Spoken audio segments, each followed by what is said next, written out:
Okay, folks, let's get started here. All right, let's get started. My eyes burn.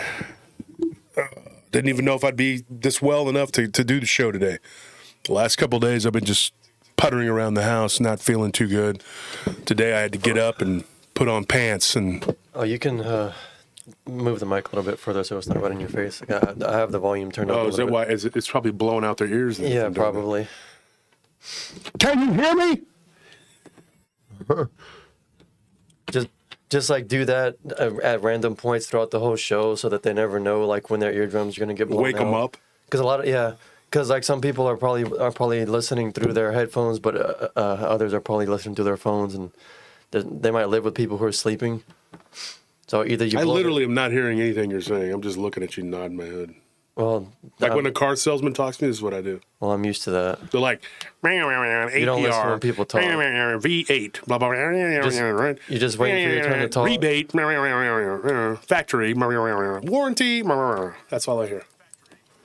I've even told that to my friends, Jason and Nick, that run the car sales places. At Alpha One, I just go like this. Like on Dave Chappelle when he thinks about all them other things. Oh, yeah. Mm-hmm. Monkey. I don't think about none of this.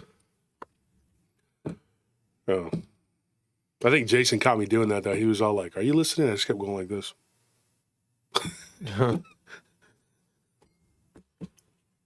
Bottom line is the bottom line. Got to talk about a couple things before we get started here, folks. I don't want to be the bad guy in any situation, but, you know, it is what it is. People are going to paint you how they're going to paint you. And we got some time. We're going to get about 300 people in here, and then we'll start talking. It's already 9:30. The guests will come on a little after 10, so you don't have to hear me talk too much. But because, like I said, I'm not feeling too good. I've got that nasally voice going on. I just wasn't sure if I'd be ready for tonight. But here we are. The prayers, I believe the prayer really does work. It really does. I believe it helped me to get well. I believed it helped me, you know, because, I mean, like 2 days ago, I felt horrible. I know that Bettina says she has COVID. I don't think I do. I don't. This doesn't feel like it. No, that's something that hits really hard for a day or two and then subsides. It's like a 2 or 3 day bam, and then I don't know what this is. But, I mean, knowing B, she probably thinks everything's COVID. She can go get tested, you know, if you're inclined to do that. Some people are like, no, I won't even do that. And then those people want to give me advice about everything. They're like, they know exactly what they have. Like, what do you have? I have Super 8. Like, really? I've had it 3 times. I got over it. I defeated it every time with the power of blue light. I put this light up my nose. It comes out my mouth. It beams out, bounces around 8 mirrors, goes through my ears, and cleanses the bacteria from my brain. I'm like, I don't think that's how AIDS works. Yes, it is. That's exactly how it works. Let me give you some advice about your show. Okay? First of all, your show sucks. It's way too short. I'm like, it's 3 hours long. It's way too long, like I said. I'm going to give you the best advice you've ever had. And I'm like, wow. And then you stare off into the darkness, and it's like Simon and Garfunkel start playing, hello, darkness, my old friend. And then they just talk away. That's how it sounds to me. I've come to blab to you again. Not going to mention names, but a couple of these people, one of them I am related to by marriage. And he's like, you know, I'm going to tell you about your show, guy. Here's what you got to do, okay? What is it again? It's about the paranormal. Yes, the paranormal, exactly. That's something akin to animal husbandry. Am I right? I'm like, no, it's not. It's it's about the spooky, weird stuff. Serial killers. No. Well, they're pretty spooky. And then they will tell you what you should do about your show. But there's also a person who considers me a friend. I'm not going to say that I consider them a friend. I don't talk to them enough, but they say that they talk to me more than they talk to any other person. And that's just sad. Can you feel that, Fridge, with those, whatever? Because obviously, Tony, we don't know what he's doing. We know he's not working, but he's out pretending or whatever. So I can tell you about this. I have people that'll tell me what I should be doing. This other person is I don't want to call him a stalker because that would be that's not nice. I want to call them that. But it's a one-sided conversation, and when I respond, they don't listen or hear, they don't read, I don't know, they don't read what I say. I respond back, I'm like, oh, that's great. Hey, so what about, nope. Another paragraph typed, and another paragraph typed, and another paragraph typed. You read. You don't respond. And there's a few people like that. So what I do is I just have to ignore it, and I see their name, and I actually don't even read it. So yeah, if you're listening, and I've not read your 800 million messages in the last month, you probably know why. And then they'll go and call me a poop-a-cock-a-head somewhere because I'm not reading them. I saw them in a group the other day, and they made a snarky comment under my comment, and I was like, wow, I thought that was a pretty good analysis of what the guy was trying to say, but apparently not, because I didn't respond to them in their criticisms. Here's what I mean by that. You need to allow people to timestamp your show. And some of you might agree with that. But this same person will say, yeah, that's a good idea. You should do that. I agree with the people who say that. But you should have a segment, and after each 15-minute segment, you need to take a break. Because I am a smoker, and I need to be able to go out and smoke.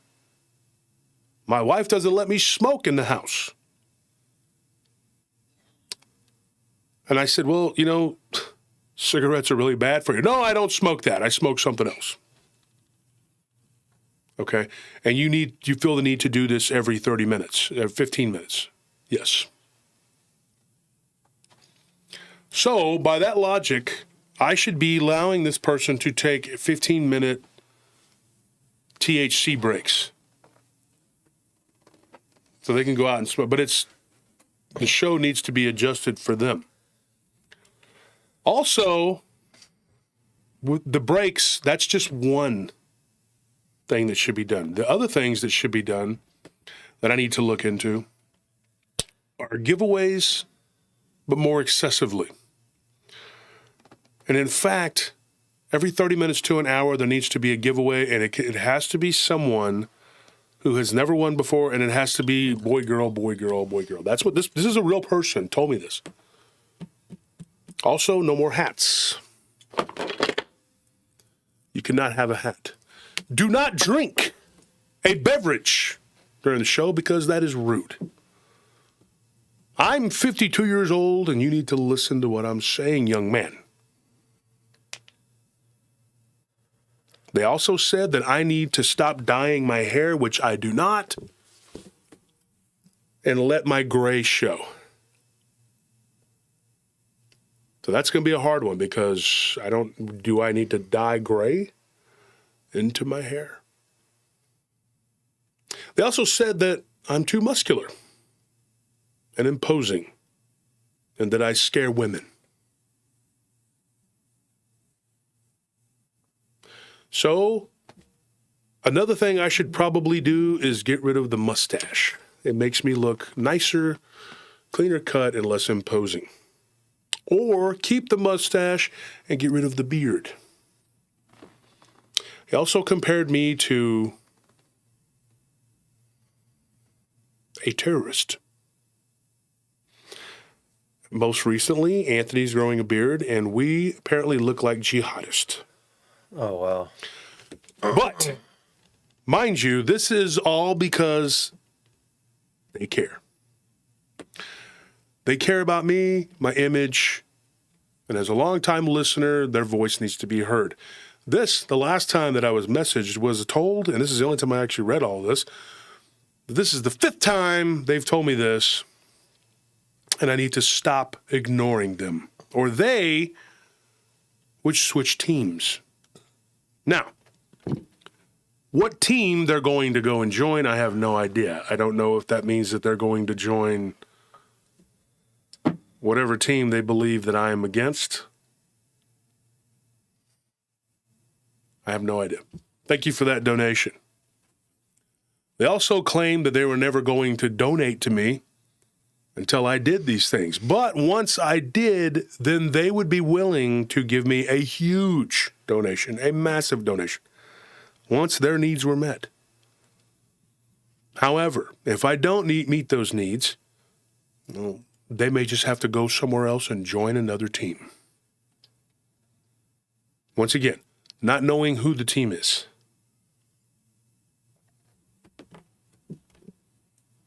But we need to work on this, folks. Give me your feedback on my image. Do you think it needs to change? Should I do something with myself? I had another person say that if Joseph Stalin and Adolf Hitler had a baby, I would be it. I've also been called Donald Trump, a MAGA monkey, by another YouTube podcaster who looks like a fat little troll. His name rhymes with Ron Ickler. Oh, well. That's what you look like, dude. He's a supreme leftist and lets everybody know his politics on Facebook. Then comes out and says, is anyone else tired of Josh Turner, blah, blah, blah. Is anybody tired of hearing about how great Biden is?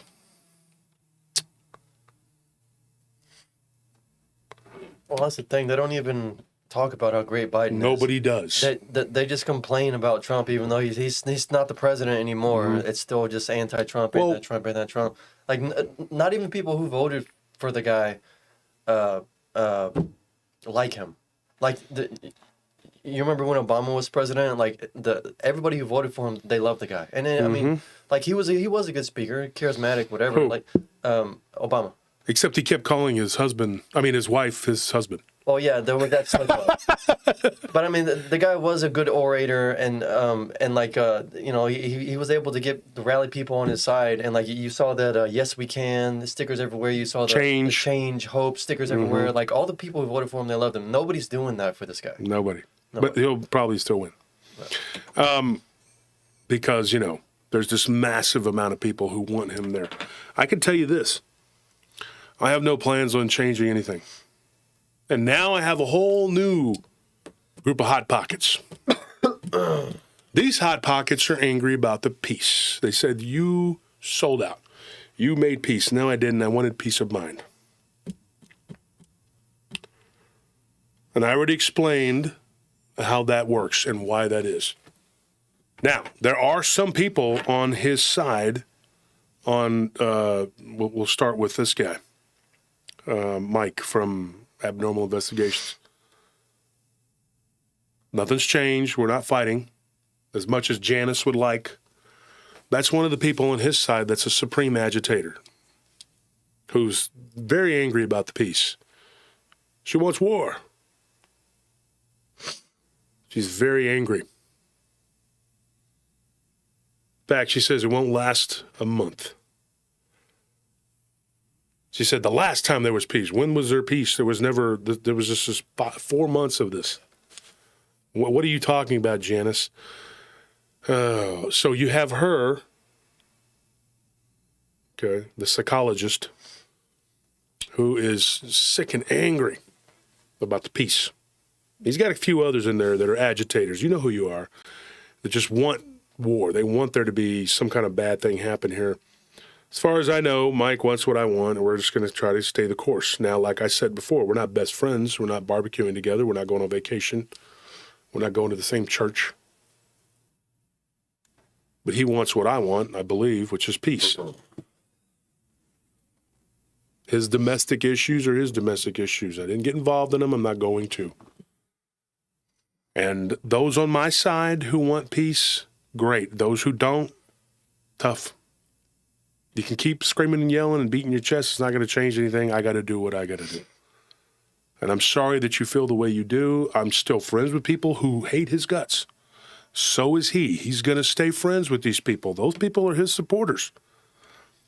And when something like this happens, you got to understand, I don't expect him to try to control those people, and I can't control the people that are angry at him. I've tried talking to them, but at the end of the day, I respect how you feel. I hope and pray that you change your mind and forgive.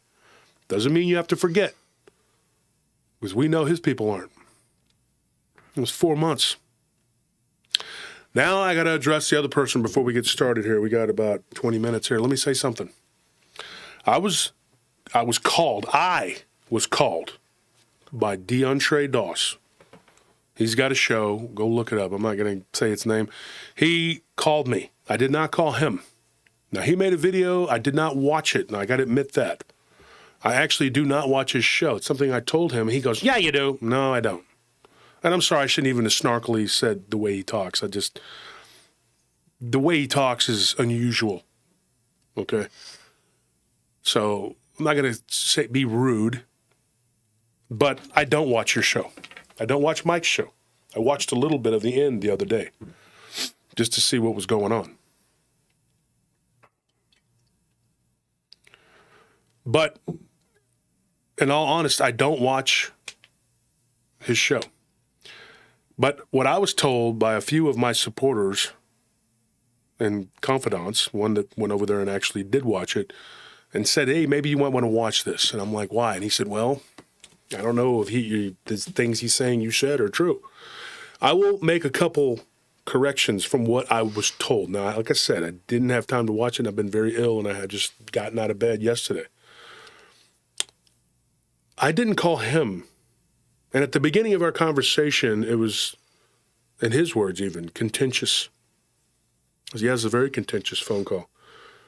I didn't start off happy to hear from him. I didn't even know he had my phone number still. Because at one time, we were friends. But then the thing popped off, and with his, whatever, and he went, and when he got back, did never try to talk to me. I never tried to talk to him. There were a few things that were said from him. He explained to me why he said those things, and I said, great, whatever. And I told him that whenever his buddy, DW, went and gave a donation to this guy while he was running me down, well, what do you think's going to happen? I'm going to sit there and go, congratulations, you're a great guy. No. Then he made a video. And you look at the timeline, that's exactly what happened. And then I went on him. There was another person that was involved with us at that time and was pretty much calling the plays, saying this is exactly what he's going to do and this is what's going to happen. Yes, Madeline, you were there when I took the call. And he and DW were all doing exactly what that guy said they were going to do. But then that guy made peace with DW and blah, blah, blah. The rest is history, whatever. So DDoS says, look, I forgive you for the things you said about me. And then I said, I forgive you for the things you said about me. Simple as that.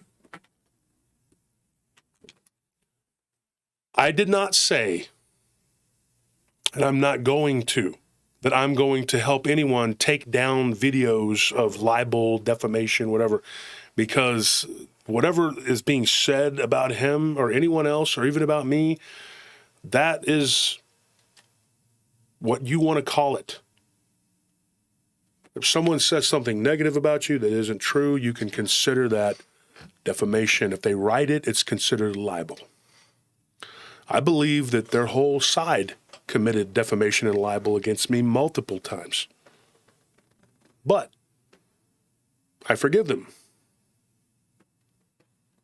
And unless they show me something that makes me say, hey, I can't abide by this peace, then I will abide by the peace. I'm sure they're going to watch this video. I mean, it only makes sense. But as far as videos being taken down, that is on the people that put those videos up. And I can do nothing in the way of making them do anything. I didn't have a hand in making them put the videos up. I didn't ask them to put the videos up. Did not do that. I never went to one person and said, hey, go make a video saying bad things about people. Nope, never did that. Nor did I donate a dime. And Anthony, you're a witness to that. Yeah. We did not donate a dime to anybody's cause to do anything. No money changed hands. No, we didn't pay anyone to do anything. Uh-huh. Everything other people said was of their own accord. Yep. And they volunteered. And they didn't even tell us. They just did it. Yeah. So nobody came to us and said, hey, I'm making videos to do this or do that or whatever. So, and I'm not going to go and hunt people down who made videos, and I don't expect them to. What was said about me, I forgave. Now, if they pursue things in that way with me, then I will pursue things the other way too. But I'm not going out. I'm not running around and chasing people down. There are several people who made videos against me. And Mike and Dee were just two of them. This UK guy, he's made videos about all three of us. Like we're the Three Stooges or something. He also is teamed up with Mike's sister, who's a real piece of work. I'm not going to say her name on here. Not the one you see on the show. I hate to say this, I can't remember her name. What is the other one's name? Mike's Sarah. Sarah. Not Sarah, the other one. And I'm not going to say her name right now. So that being said, I don't know who these people, I have no power to stop, the world. I can only control my little corner of it, and I don't have the power to tell people in my camp to do this, do that. There are those who wish to keep fighting because they're going to be who they're going to be. And I can only tell them to stop. Mike has agreed that he's going to talk to a couple of people in his camp that are continuing to agitate. I take him at his word. If he doesn't, then he doesn't. And if they continue, they continue. And if they continue, they get what they get. So if there are people in our camp that continue to agitate, just know that I'm not behind it. I'm not supporting it. And if they don't want to stop, well, then you deal with them how you deal with them. I can't control the world. But I can control what myself does. And as much as people may want to believe that I was there every step of the way telling people to do this, nope. You know why, folks? It's one simple word, time, which I don't have a lot of. When I have time, I don't waste it plotting and scheming and talking to a bunch of people about this stuff. I actually donated a very small amount of that most precious resource of mine to this war. My constituents can tell you that. My colleagues know that. And it's really shocking to me how much we were able to do with the limited amount of time that I had. As far as the show, running my businesses, being able to go to the gym, and then still fight this. I will say this, talking to Dee is not easy. When he's aggravated and wound up, just like I was, I don't know how he got a whole lot out of that conversation, because I know I didn't. I hung up thinking, well, I think there's peace. Hopefully there's peace. I don't know. We'll see how he thinks, what he thinks, how he, So what he said, maybe he misinterpreted. You can say that about a little bit of it. There were some other things, But I can say this. I didn't call him because I didn't have his phone number.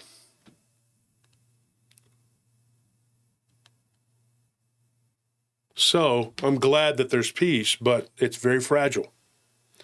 And depending on how his ego feels, he may not like what I'm saying right now. Hopefully he takes it well, takes it in stride, and understands that I'm setting the record straight because I'm getting attacked by my own base because of this peace.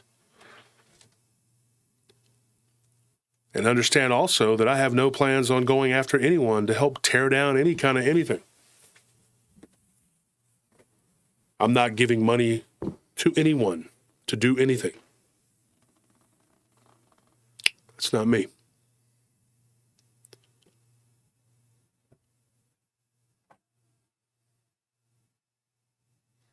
So, there you have it. There have been things that have been said to try to sway me one way or the other, telling me that this person did that and this person did this and blah, blah, blah, blah, blah. Whatever these people did, that is between them and the law and them and God. I am not a cop. Never do have I ever. I didn't get into security to pretend to be a police officer. I never wanted to be a cop. As a child, I never played cops and robbers and said, hey, I want to be a cop. I never wanted to be the robber, but I didn't want to be a cop. It's just something that didn't interest me. Now, maybe the Old West, Matt Dillon, that's cool. That's different. But it just didn't interest me. I didn't want to be a fireman either. When they asked me what I wanted to be as a child, I always said one thing, a hustler. I'm joking. I never said that. I always said I wanted to be a baseball player or a football player or whatever was, even basketball player. Whatever sport was in season at the time, that's what I said I wanted to be. The one thing I did decide I wanted to do in my early teens was be a voice actor. I always thought it would be cool to be a voice actor. But never happened. So, I don't like wannabe cops. They always are attracted to doing security, or slackers are attracted to doing security. You got to watch out for those two groups of people. So that being said, that's what was said. That's what was done. I do not have a problem with these guys anymore, unless they choose to make one, and then it is what it is. I am not going to speak ill of them as long as they don't speak ill of me, and what their crimes are or what they aren't is not up to me or for me to decide. It's not for you to decide. It's for them with the police and them with the Lord God. And no one's going to tell me who to be friends with or tell me who I can't, whatever.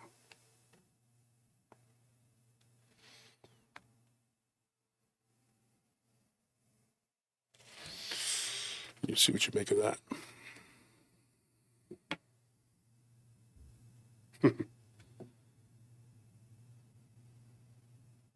Truly?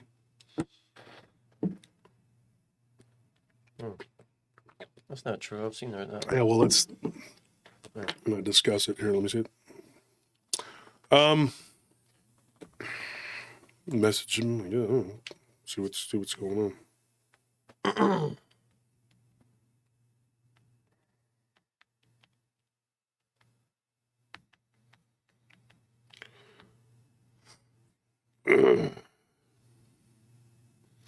I look at it like this. There are people who rejoice in your bitterness and your anger and your suffering and your whatever. I believe that these guys, just like me, are not perfect people. And all you can do is pray. Thank you, Nicholas, for that donation. Appreciate it. Kate Hunter, thank you so much for being such a good supporter. Thank you for everybody who donates and helps out and keeps the show going, because you are keeping it going. Thank you. I'm going to address one other person, and I'm going to start here. There is a person, and I'm not going to say their name because I don't want to give them views. But she likes to get drunk and get on her show, and she gets several hundred people to look at her sloshed self. And she spouted off a bunch of crap. When was that last video? Was it before New Year's Eve or was it during New Year's Eve? Because if it was during New Year's Eve, I could almost understand, because, that's when you drink or whatever. I could almost forgive them for being, I think it was right before New Year's Eve. Because I think we were watching it or something, or somebody at the party was watching it on New Year's Eve. So this person decided to get on and go on a rant about me, about Mike on AI. She decided to call out multiple people. She called out Blondes and Booze, Tex, and everybody, and said a whole bunch of mean, nasty stuff about a whole bunch of people and was like, I don't care. Come, Josh Turner, come for me. And I'm like, I didn't even, once again, I didn't watch it. But it was being played, and I was like, who is this hot mess? The only reason I'm going to say anything is because Blondes and Booze, Krista and Brandy, are two of the nicest people that you could ever know.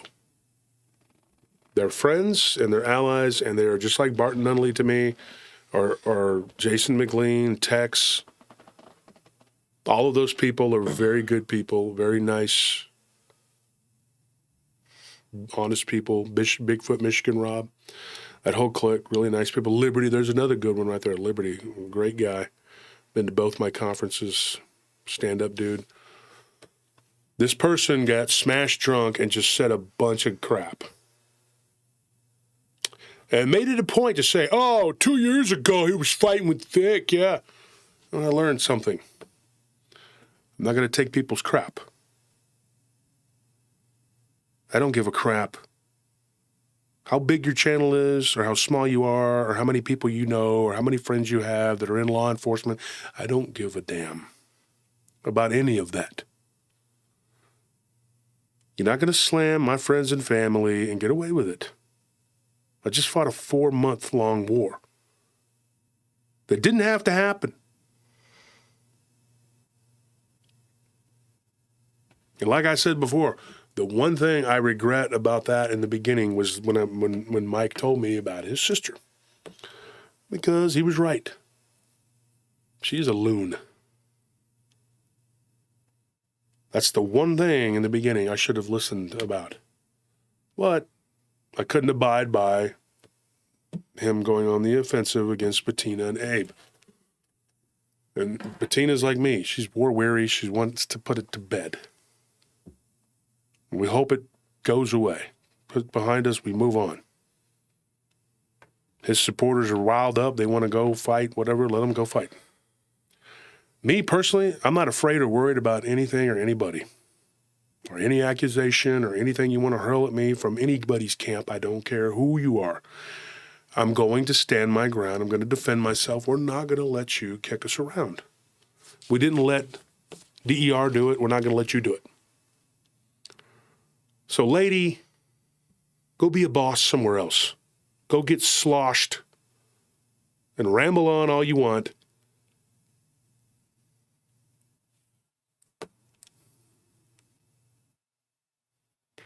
Because I'm not going to sit here and be intimidated because you're outing me.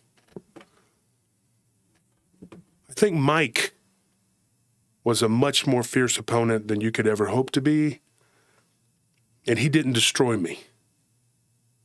And we didn't destroy him. And now you want to get up there and be like UK and call us both out, whatever.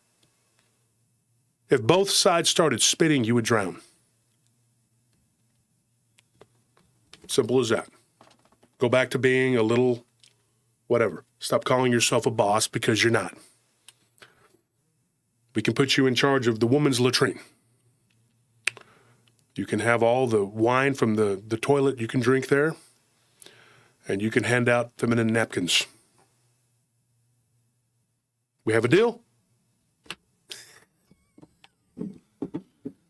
Now go. Be free. I pardon you. Just shut up, okay? I'm not going to say your name and make you somebody famous because that's what you want. You're like, come for me. Come on, I want to be involved. I want everybody to know who I am.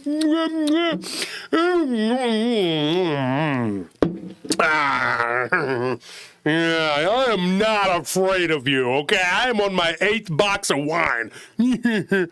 Of course you're not. You've drank more wine than Cicero. Of course you're not afraid, lady. Okay? You got a red nose like Rudolph? Like, Mark Anthony, of course you're not afraid. If I drank that much wine, I'd be only afraid of one thing. The porcelain demon that I'd have to face later. Seriously, get some help. Get into AA. Do whatever it is you want. But what we're not going to do is promote you by pushing you to the top. And hopefully Mike is not going to do that either. So shut your mouth. Nobody cares about you. You're nobody. You itty-bitty little crumb that fell off the table. Where the black widows feared throughout the land. Most people I know just take the shoe off and squish them. That's you. All right? Enough said. Now, we're going to move on to our guest. We have a show to do. Everybody wants to be somebody, be hip, cool, whatever. But only some of us can achieve that. I think this guy, I think he's done that. Had a conversation with him the other day. And there's only one thing I don't like about him. One thing. He knows what that is. But I hate it. Other than that, he's a great guy. So let's get rocking. Before we do, though, check out that. You see it? That's the new hat. The Barton Nunley hat. We have 20 of them in there, and we're going to ship them out probably tomorrow either tomorrow or Monday, depending on how we feel. We can wake up and not feel like dog crap. Mr. Nunley, if you're in there, if you're listening, is he in the chat? Yeah, I think if you're in there listening, we're going to send these out, and you can do what you wish with them. You can give them away. You can sell them. You can do whatever you want, along with the shirts. The shirts, we showed those the other day. Did you want to re-show them? Yeah, are they just in the other room? I don't know. You can check. I have no idea.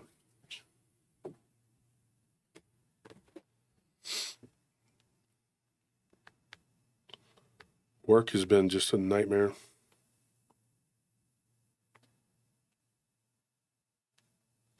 Just got a message from an old friend. I'm hoping he's okay. I was hoping he was okay. He just messaged me that him and his dad are good. I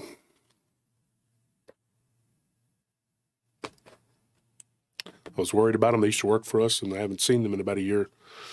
So that's good to hear back. So, yes. So we have a show we're going to do here. What are we doing? We got to go to...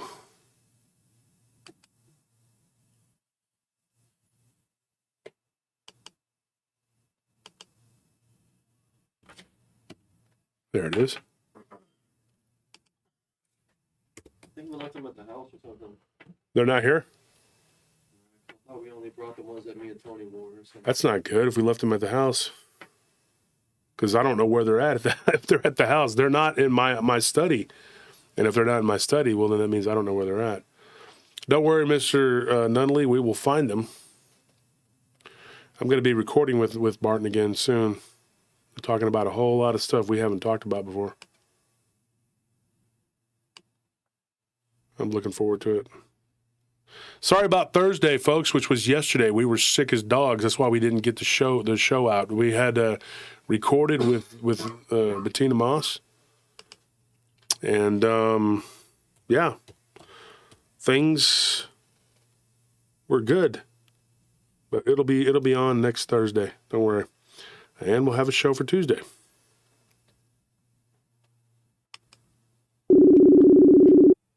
I don't know. Message Tony maybe. Ask him if he knows, or maybe look in the back of the truck. You don't got to do it right now. We got to find him though by tomorrow.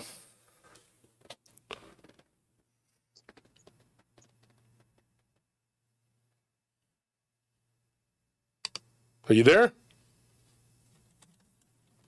I don't hear any sound coming out. Here I am. Can you hear me, Josh? There you are. I was wondering. I was about to say, no, it's on your end. Right on. I don't need this to be on video, do I? No. We're good. Stay in your pajamas. Yeah. Hold on a second. I lost you. There you are. Yep. Okay. Yeah, we're good. Okay. Good. Awesome. Good evening. Good evening. I was just telling the audience about you. Yeah. I didn't say too much. I kept it mostly a secret, but I'm listening to this opening monologue and thinking about peace, and all I can think of is this whole drama pales in comparison to this summit that we're having right now, because what we're dealing with is two rabid opposing football fans sitting down like Reagan and Gorbachev and hammering out the great peace. Yeah. Yeah, unfortunately, I regret to inform the audience that Chris Kramer is a wayward child of Philadelphia, which means that he roots for the Flyers, the Phillies, and the Eagles. And that is sad, folks. If you or any of your friends or loved one have problems with these teams, please get them help. 7th generation Philadelphian. Oh my gosh! Wow. Never had a chance, man. Although I moved away from there years ago, and while I root for the Laundry, I like it in the Southwest, man. I branched out. I'm trying to carry the message. It has to be hard because you were in Arizona when the D-backs beat the Phils, so that had to be really hard. I was in Arizona when the Eagles lost the Super Bowl last year. I was in Arizona when the Eagles lost to the Cardinals last week. You know, I mean, it's been a rough 6 months, man. Yeah. Well, you know what? That's your teams, man. I was so happy that the Phils lost to the Diamondbacks because I thought that the Diamondbacks can have the Rangers or Astros would beat them. But the Phillies, I figured, they would be on a mission. That was an epic collapse, man. But on to bigger things. Yeah. One last thing, though. Your main guy over there on the Phillies, you think is he going to be back next year, or is he leaving? Who, Harper? Yeah, Bryce Harper. Yeah, I hope so. Although he disappeared when we needed him the most, man. You know, that's for sure. I think he peaked at the wrong time this past season. Well, that's what he did. I think he waited till the playoffs to go bye-bye. Going back to Philadelphia, up that type of a lead with 3 games to play and getting swept at home in the NLDS or NLCS. Come on, man, that was classic Philadelphia sports right there. I mean, when they played San Diego, I thought, oh man, these guys are going to be a team of destiny, and then it just kind of. Yeah, I thought we were going to catch lightning in a bottle like we did the year before, but alas, it was not to be. Yeah. Philadelphia is a very, very spooky place. So I've only been through there I've been through there twice, but I went through there and I kind of stopped, and it is a spooky place. Like there's a lot of weird stuff there. It's an old city, man, an old kind of that old East Coast city vibe. There's a lot of great, there's a lot of great supernatural lore and ghost lore in the city, of course. Actually my grandmother lived on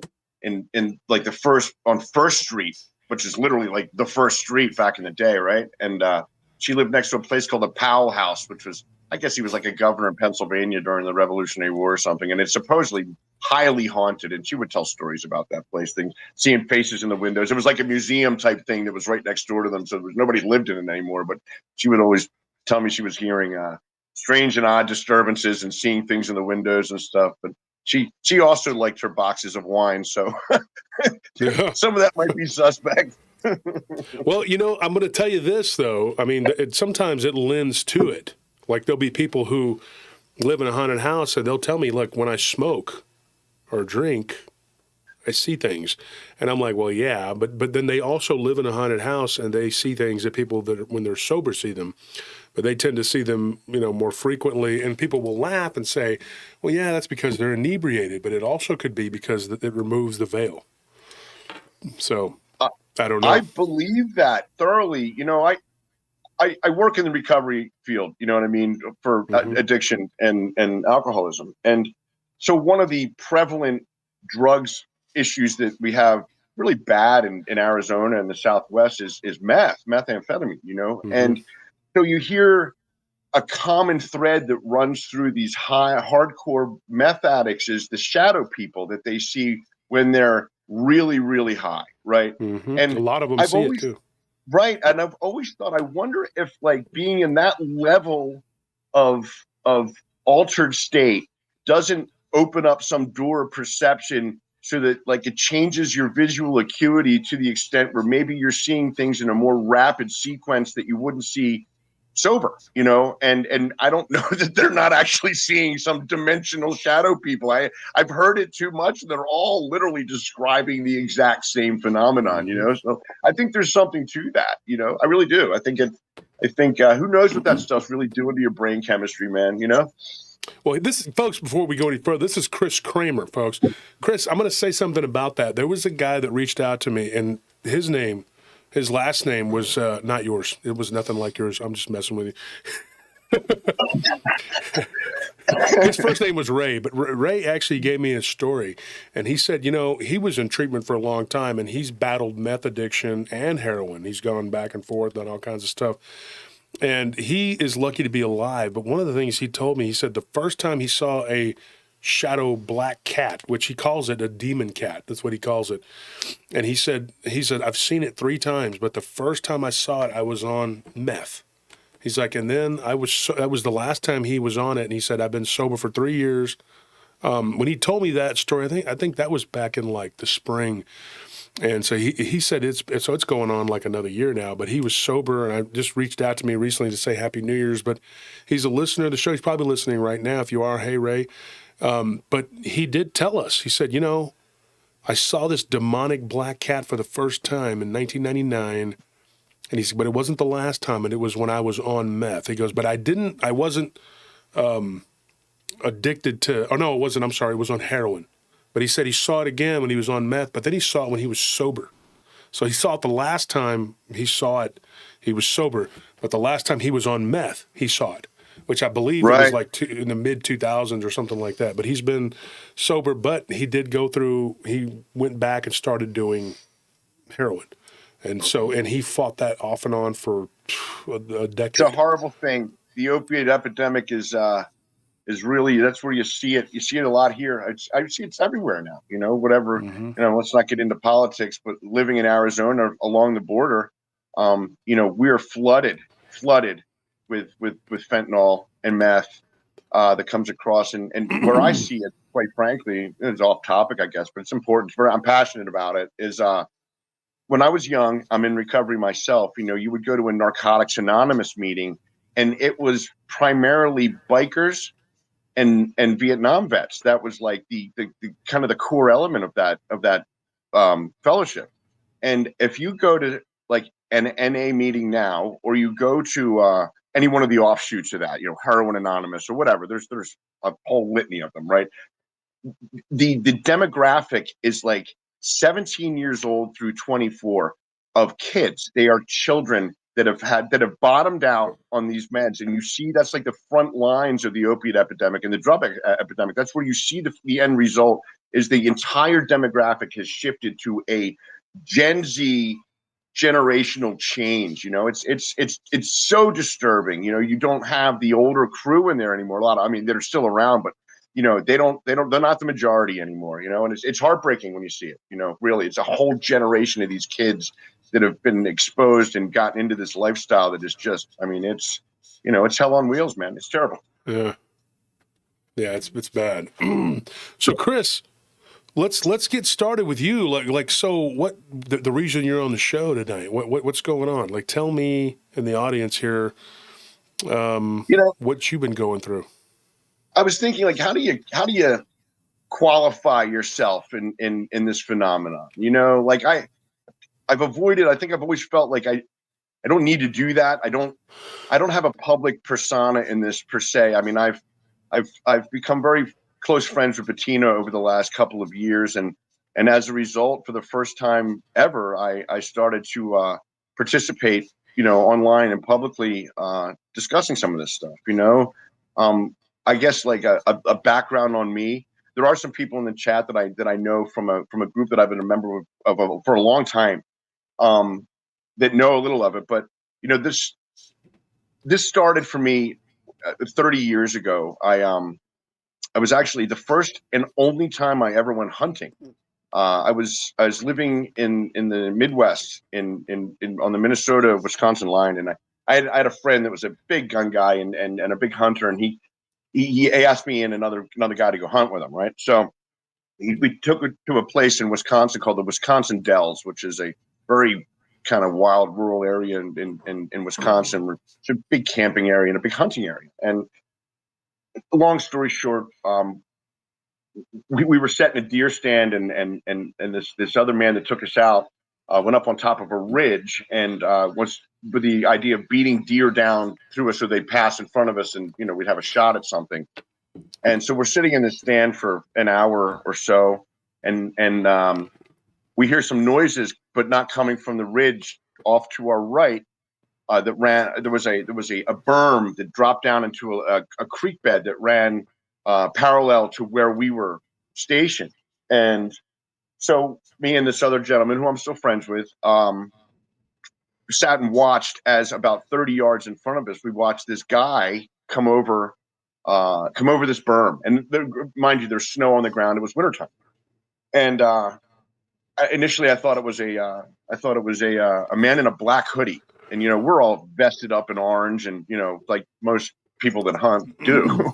And it wasn't a guy in a hoodie. The thing just kept coming and walked over. And it was an 8-foot entity. And it, quite frankly, it was a Sasquatch. That's what it was. I didn't even have that mentality at all back then. I looked like a giant ape, quite frankly, and I am by no means an aper. But at the time, that's what it occurred. And it turned around, it looked directly at us, it grunted, turned around, and walked right back down the ravine where it came. And we were both in shock, just absolute shock. I was petrified. It scared me. There was nothing menacing other than the size of it, the fact that it looked directly at us. You know what I mean? And so half an hour later, my friend comes down and we tell him what happens. And he'd grown up in that area, and he wasn't surprised. The first words out of his mouth were, "Oh, so you saw him, did you?" And then the background there was they called him the old man of the mountain, which I've heard that line used numerous times. And it was something that had been, they were aware of in his family back to his grandfather and things like that. And, that kind of kicked this thing off for me. I back in those days, there was no internet. There was very little, it piqued a curiosity in me and a passion for understanding this thing that's never left me, and as technology progressed and the ability to kind of link up with other people that have had similar experiences became a lot easier to do, as for also, having basically, an open web of communication at my fingertips kind of blossomed. And, I got what I could get back before the internet. And then after that, I was able to link up with some of the most fantastic people in the world. And, we all kind of take the same path, I think, when we realize that, when your paradigm gets flipped and your reality gets upended, a lot of people go one of two ways. They either are traumatized and try and dismiss it from their brains because it goes against every narrative that you've ever been taught, or they go in the other direction and just, take a deep dive, and I believe I've taken a really deep dive. I've done all the things the common things that we hear, like you start looking into biblical context, and you start looking at, authors like Zecharia Sitchin, and it opens up doors to other questions. Obviously, this is just like a gateway. I really always believe that the Sasquatch thing, the cryptid thing in general, is it's almost the easiest one to prove. You know what I mean? Like there's the need for proof has sailed a long time ago, as far as I'm concerned. Just because you're not going to see it on Fox News doesn't necessarily mean that it's just as real as anything else that you and I have going on in our lives. Yeah. So I guess I don't want to sit here and ramble. That's kind of where I'm at these days. I moved to the Southwest years ago. I was really lucky to link up with some people that are probably as deep and as far down this rabbit hole as anybody I've ever met. And, as a result, we've, I don't know that we've made strides or moved the ball forward, but the nature of our experiences have been fantastical and unique and special, and that's kind of how I'm here and why I'm here. And that's a bit about me, Well, that's that's an important piece about you, Right. you know. So you've had a multitude of encounters. I mean, with this, you know, do you want to, let's get into that. Let's get into what's happened to you, Chris. Sure. So, like I said, I'd had that initial encounter, and back in Wisconsin 30 years ago, right? And everywhere I've ever moved or lived, I've had that cryptid, Sasquatch primarily. I've had those experiences everywhere. I lived in Rhode Island, so I raised my sons, and for years, and I had encounters in nature preserves, and I always felt like, you know, there had to be something to that tagging that you hear about. Also a bit of the hitchhiker effect, you know, because it's come home with me in certain ways.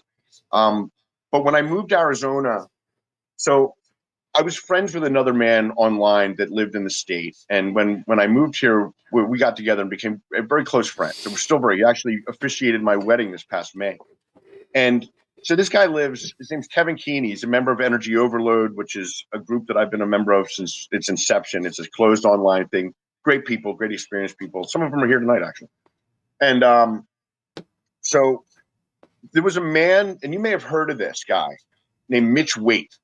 No, Mitch lived in near Payson, Arizona, which is beneath the Mogollon Rim, which is a kind of like a miniature Grand Canyon, that travels east to west along the 260, almost basically all the way to New Mexico. And Mitch had a channel. He was a researcher, and it was called the Mogollon Monster.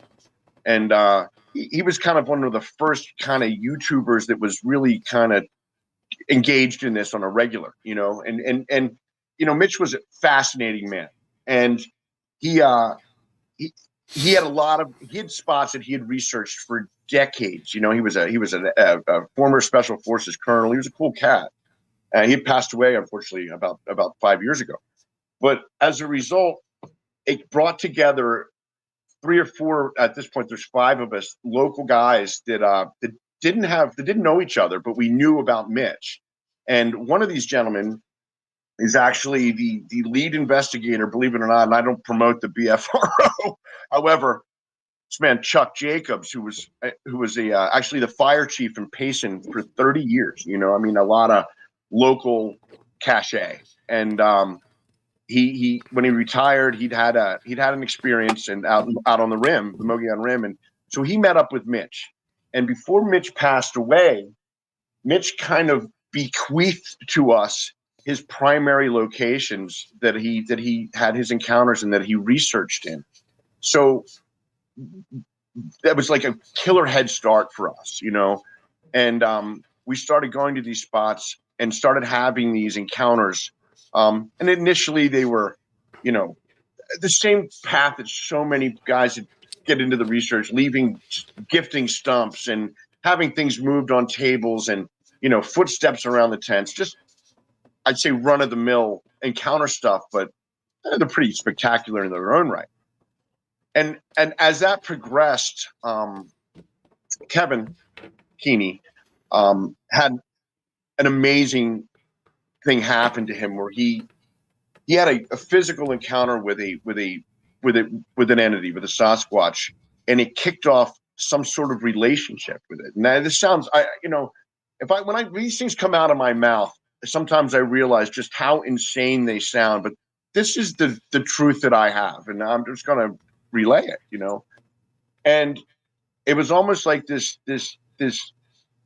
Sasquatch, this forest person, kind of started to mentor Kevin, you know, and as a result, Kevin started getting degrees of communication and mind speak and being told some things. And none of anything that ever these things communicate to people, in my experience, is very cryptic. You know, there's never like a direct yes or no answer ever given. Anyway, so as a result of that, it came to Kevin that they didn't like the fact that we were doing all the same things, you know, cameras and tech and things of that nature. And it was almost like we were asked not to do it. You know, they didn't like it. And so about 3 years ago, we just put the cameras down and we stopped doing this thing in a kind of scientific forensic way, and we just kind of allowed it to unfold. And when we did that, and we showed that we were doing that for a couple of years, the nature of our experiences started to change dramatically. We started to get visitation in our campsites. I mean, some of this stuff it sounds so fantastical to try and relate to you guys. But I've seen it and I've been there, I'll relate like the most incredible thing that's happened to me. That might be a great segue for this. So 2.5 years ago, I was involved in an industrial accident where I worked, right? And I crushed, mangled, and amputated my right hand at the wrist.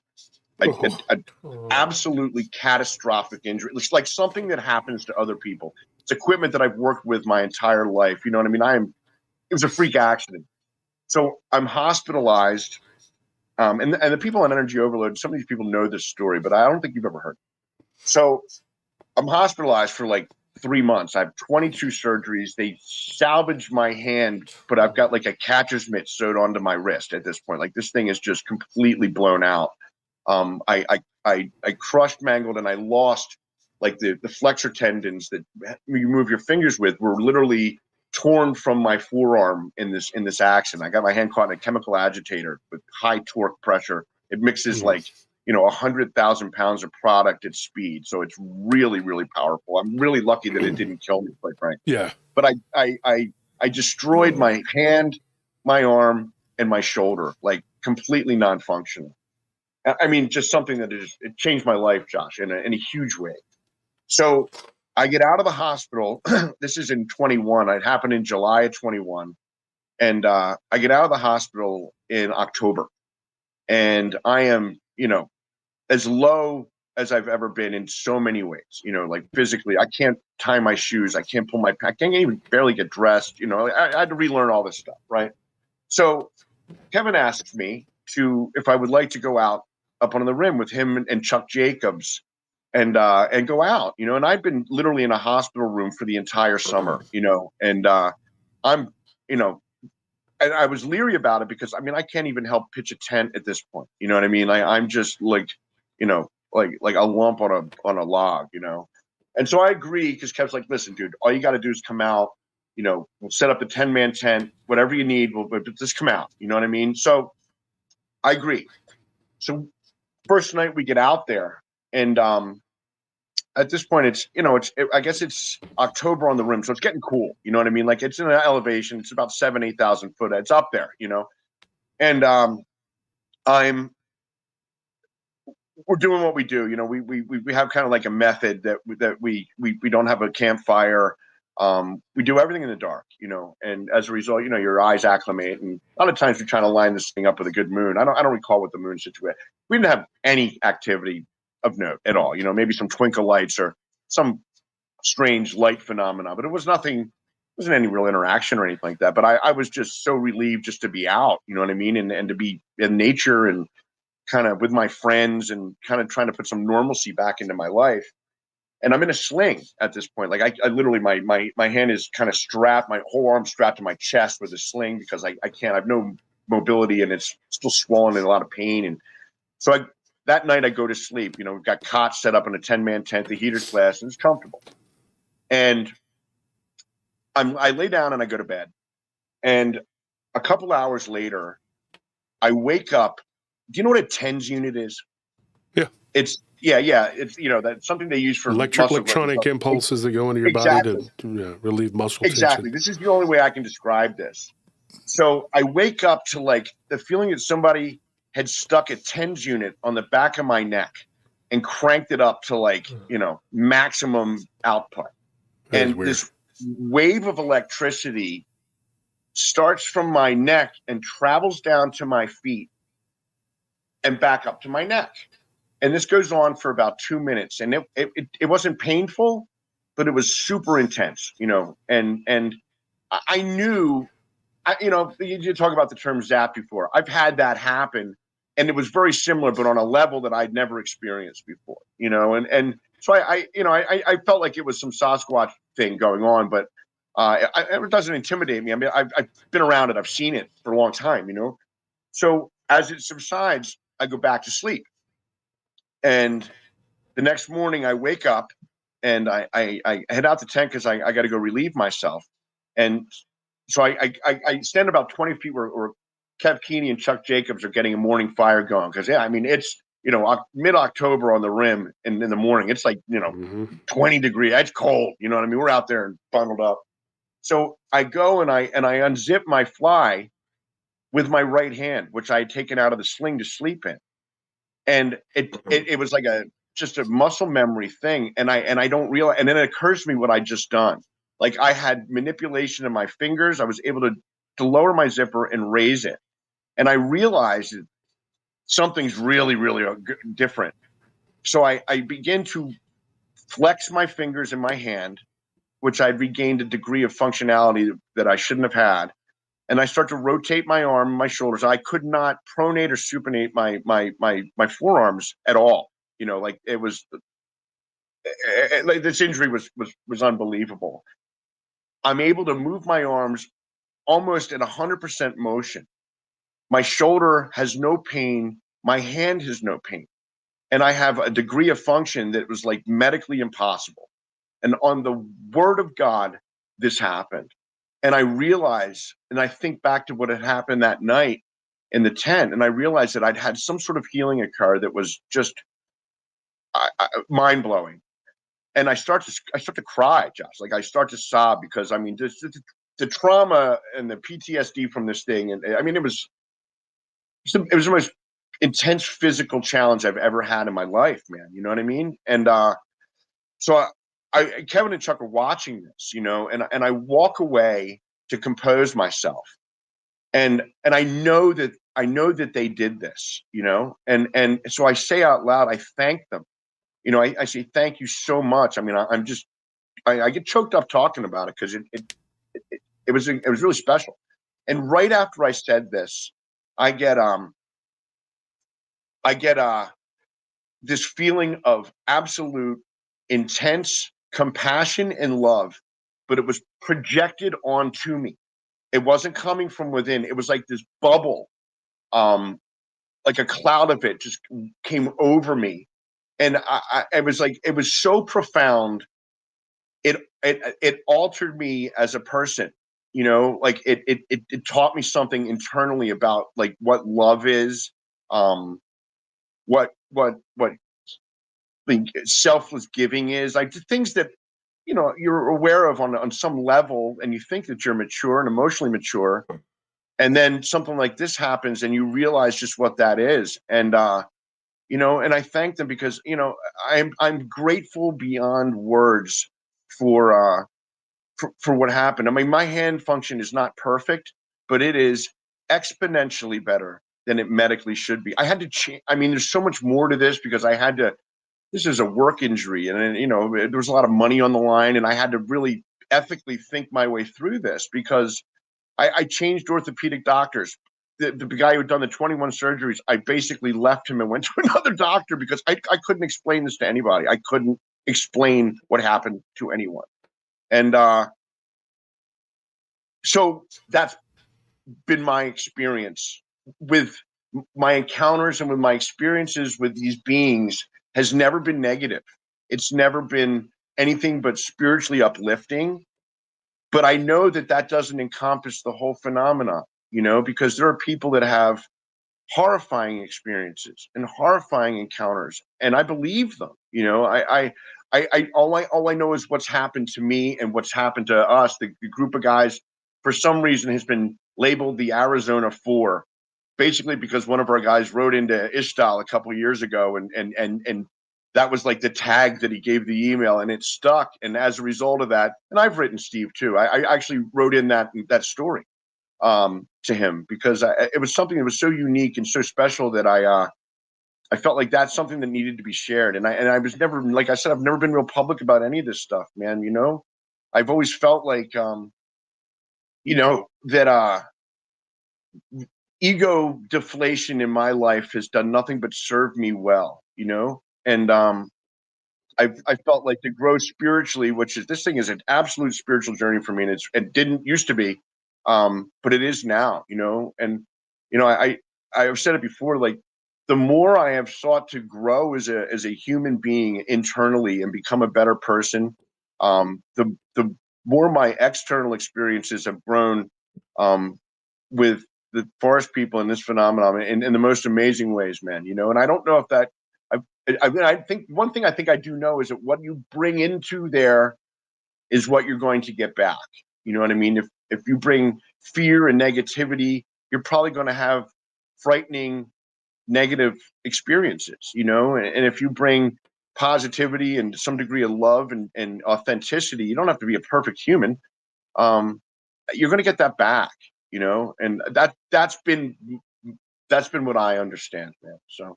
I don't know. Maybe I should take a breath. Yeah. What about this? So I'll give you this guy's name was Carlos, and he had an experience similar. You know that it was a healing and love and light and all that. But he claims it was through UFO, an alien abduction scenario. By the same token, his best friend, his name was Doug, I believe.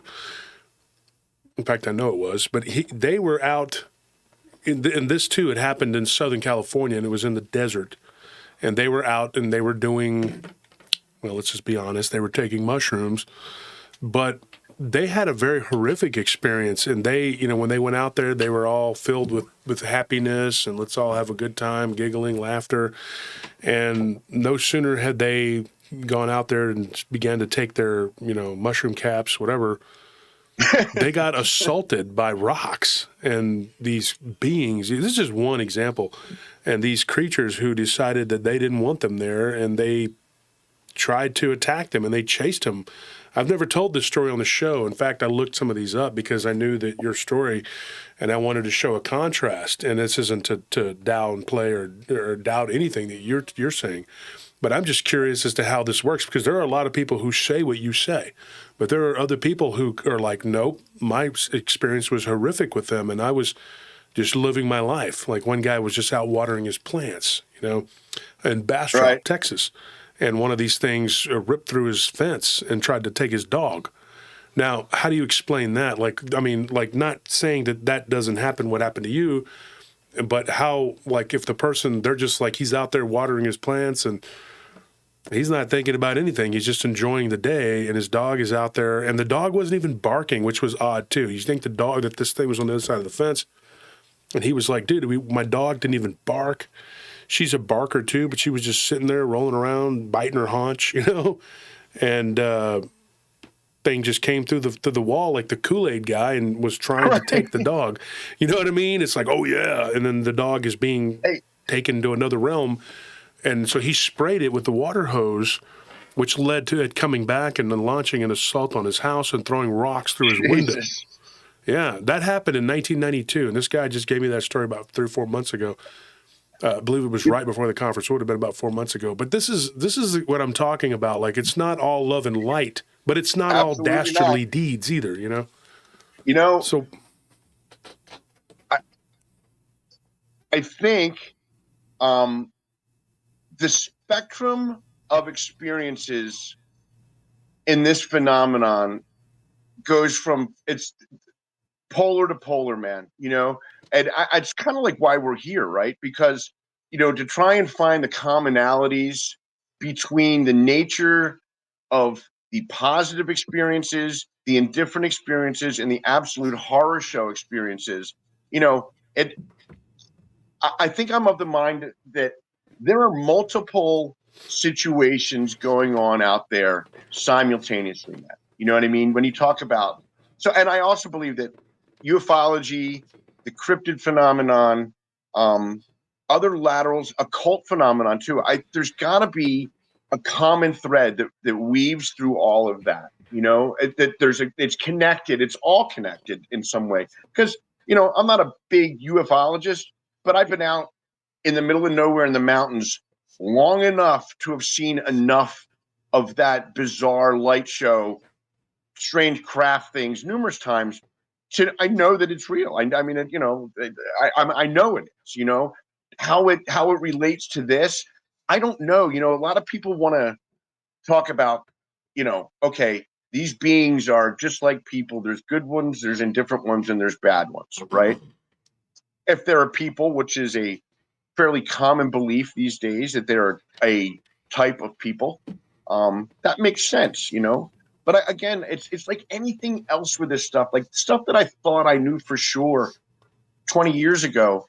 I question all of it now. You know what I mean? Like I honestly know that I could be so greatly deceived by what happened to me into believing this set paradigm that I'm dealing with some, you know, higher level being that has nothing but love and light in it. And it could be the furthest thing from the truth, man. You know what I mean? Like I won't sit here and say the nature of my experience defines my belief system anymore, because I've just seen too much polarity in it, like you're saying, with people that have these literally life-threatening encounters. You know what I mean? How do you match that up with what I've had happen? You know, I mean, they're the opposite end of the spectrum, yet I don't discount for a minute that they've happened, you know, and trying to find that commonality to understand why that is. That's one of the reasons why I'm sitting here tonight. You know, that's why I pay attention to people like you, and a handful of others, where I have to get other perspective in this thing,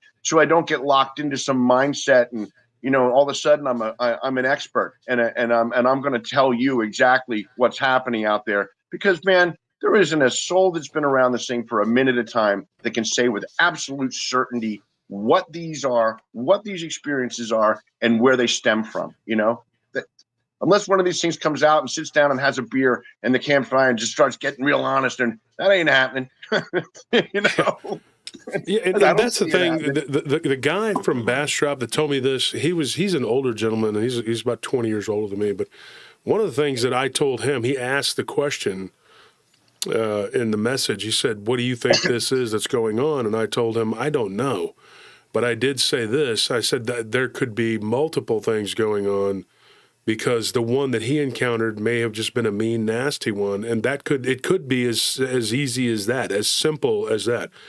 There are good people and there are bad people. If you get broken down on the side of the road, a good person could come to your aid. We like to think that there are more good people that will do the right thing, but then again, you may end up getting a serial killer.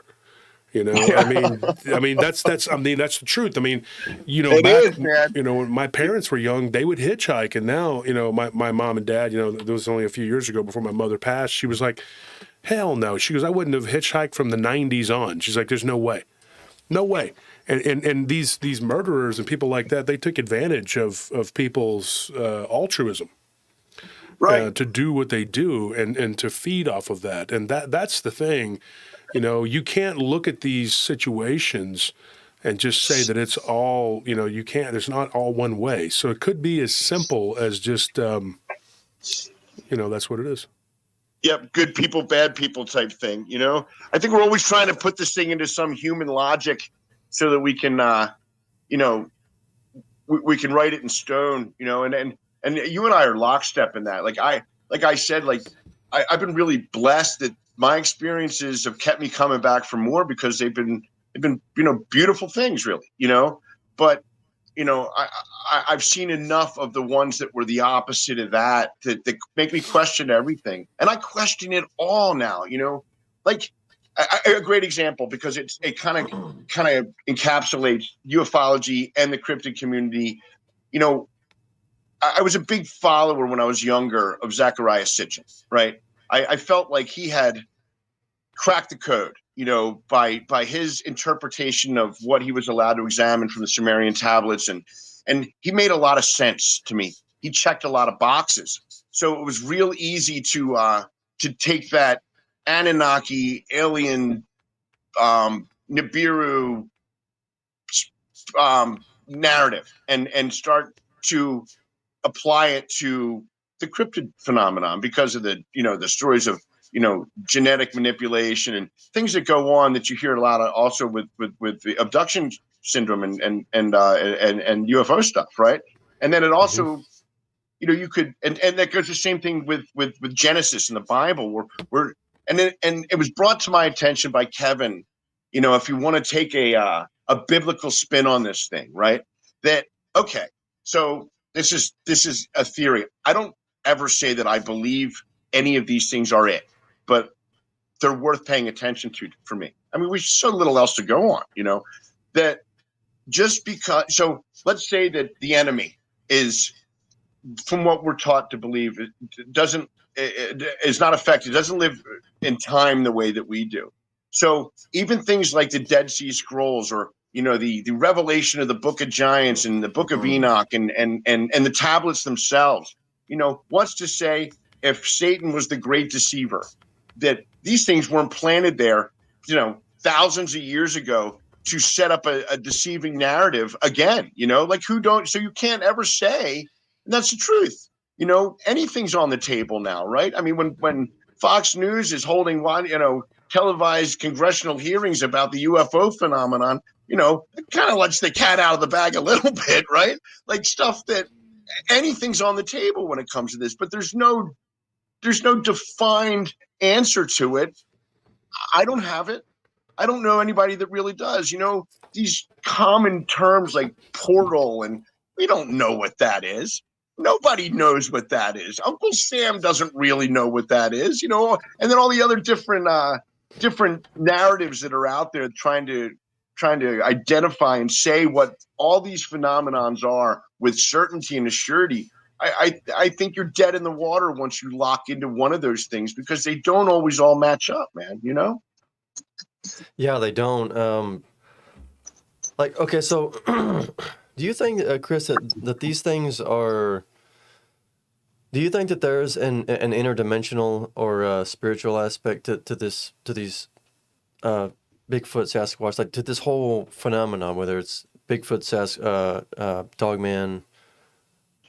I think it's almost impossible. This has always been my problem with the flesh and blood community. I don't have a problem with any of them. That has been their experience, right? Who am I to dismiss that, However, I don't really know anybody that's seriously been engaged in this phenomenon and had some type of encounter or whatever for any period of time that can't say there is an absolute supernatural quality that accompanies these beings. It just is. There's just too much data out there to gainsay that, like that's one of the problems I would have with the BFRO. The gentleman that is in our group, for lack of a better term, is also still an investigator. The data that doesn't get released on the BFRO's website are always the supernatural quality ones of these people's encounters, because it goes against that narrative. I don't understand that, but that's, I don't even understand why there's even an argument about this stuff. You know what I mean? Like, these people get so enraged when you start talking about, light phenomenon and orbs and things that are accompanying these beings that people are, thousands and thousands of people are talking about. So yeah, I absolutely believe there is is it a dimensional thing? Can they step into another dimension at will or through some sort of apparatus that we don't have access to or knowledge of? Apparently so. I don't know what that is. That's where I always get crazy when people start defining, there's a portal in my backyard. Yeah, but you don't know that. You know what I mean? Maybe they can just do it themselves. I don't know, but it does. Yeah, I believe that. As far as a spiritual quality, that's kind of like a subjective term, right? That's almost like having to put this stuff into a biblical context or a religious context in order to quantify it in my brain. The Bible talks about some pretty esoteric things that happen, right? That are magical and I guess spiritual in nature. But is that the end all of this? I don't know. But yes, I do believe both of those things to some degree. Yeah, because it seems like I don't know. I mean, it just seems like there's been a huge lack of physical evidence over the past, what has it been, 6-7 decades. I mean, I agree. I mean, when you boil it right down, it boils down to like we have like casts from footprints, and I mean, we have there's a Patterson-Gimlin film, but even then, there's a very, very heated debate around the authenticity of that film. So it's like every piece of evidence suggests it's a physical it's exclusively a physical flesh and blood creature is subjective at best. And I think that and you can make the argument on both sides of that, right? Like you could even say that the spiritual stuff, because how do you prove that? Like video can't prove it. I mean, AI has pretty much driven the last nail in the coffin of videography. AI has killed any video evidence. Yeah. Go ahead. Think like what you can do is take, if we're going to sit here and call everybody a liar, do we really believe that 100% of the people that have had these encounters and experiences are all lying? That's not acceptable to me. I don't believe that. I believe that there's a great deal of hoaxing that goes on. I believe there's a lot of shenanigans, but I also think there's a lot of truth. Yeah, it's actually crazier to believe that everybody's lying than it is to believe in Bigfoot. I mean, it's a less logical belief to hold. So even from a skeptic's standpoint, it doesn't make sense. People who pride themselves on believing in the facts and logic to deny or to have this belief like everyone is just collectively telling the same lie as part of some collective consciousness, like dude, what are they all just tapping into some secret collective consciousness that you're not a part of? And right, they have like meetings on the astral plane, like, okay, this week we're telling this lie about UFOs, next week is our regularly scheduled Dogman lie, and then next month, don't forget folks, our Bigfoot hoax. Like, come on, really? Some manipulated agenda, Yeah. I think that's always been the problem. I hate to use the term in this community, right? But it is. I think people are want so much to. Okay, so Kevin has a great saying that don't let your paradigm dictate your experience. Let your experience dictate your paradigm, right? In essence, don't let I'll use just an example, a Christian mindset and belief system dictate what you see as your reality. Let your experiences, what your own gut tells you and what the truth of your eyes and your heart are, dictate your belief system. It's the opposite, but it so holds true with this thing. I try and stick to that, and still retain a healthy degree as much as possible of objectivity and open-mindedness in all of it, because once I lock into one specific thing, I could be wrong. And then I have to either, die on that sword or start to lie, you know what I mean? Or whatever, just not believing the things that other people are saying, which, I want to believe these people. I do, in all ways. I want to believe myself. I want to be authentic, like that's the most important thing to me, is personal authenticity and self-honesty, right? It's hard to do when there's ego involved and pride involved. And that's always been the danger of having a channel or podcasting and vocalizing these things, because I think that, I don't want to get locked into something and not be able to backtrack and say, I was wrong, man. You know what I mean? And I'm not right about this. The truth is the most important thing, right? Yeah, because not all the answers to your strange experiences are going to be found in the KJV, or if you're a Muslim in the Quran, or if you're Jewish in the Torah or the Talmud, whatever. I think it's very pertinent what you said, or poignant what you said, to not let your how did you put it? Not let your paradigm define your experiences. Absolutely, man. It's been a valuable mindset, especially, in this phenomenon, and then all the other questions that once I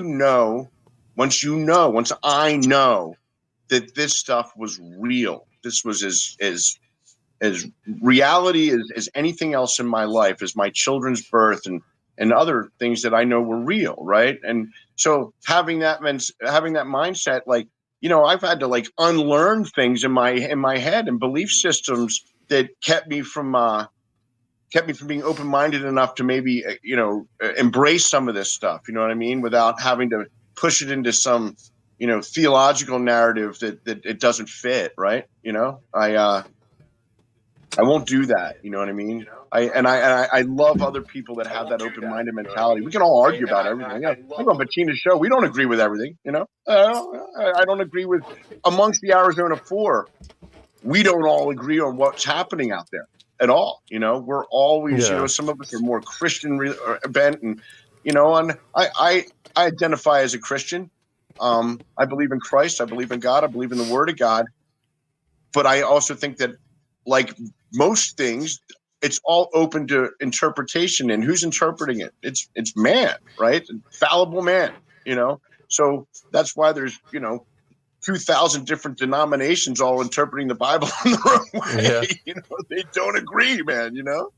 And to be honest, I don't think that we're ever going to have proof of these cryptids ever. I don't think that it's given to us to understand to prove the existence and the nature of these things. I mean, all we're ever going to have is our theories, our postulations. So, like, that's why it's just really foolish to cherry pick data from encounters and leave out the interdimensional or spiritual natures of people's encounters of Bigfoot and Sasquatch because it's something that you think sounds crazy. Well, the fact is, if you tell someone that you've seen this thing, you're already going to be labeled as crazy. It doesn't matter. Like, a big part of the population at the end of the there's no saving face here. We're a niche industry.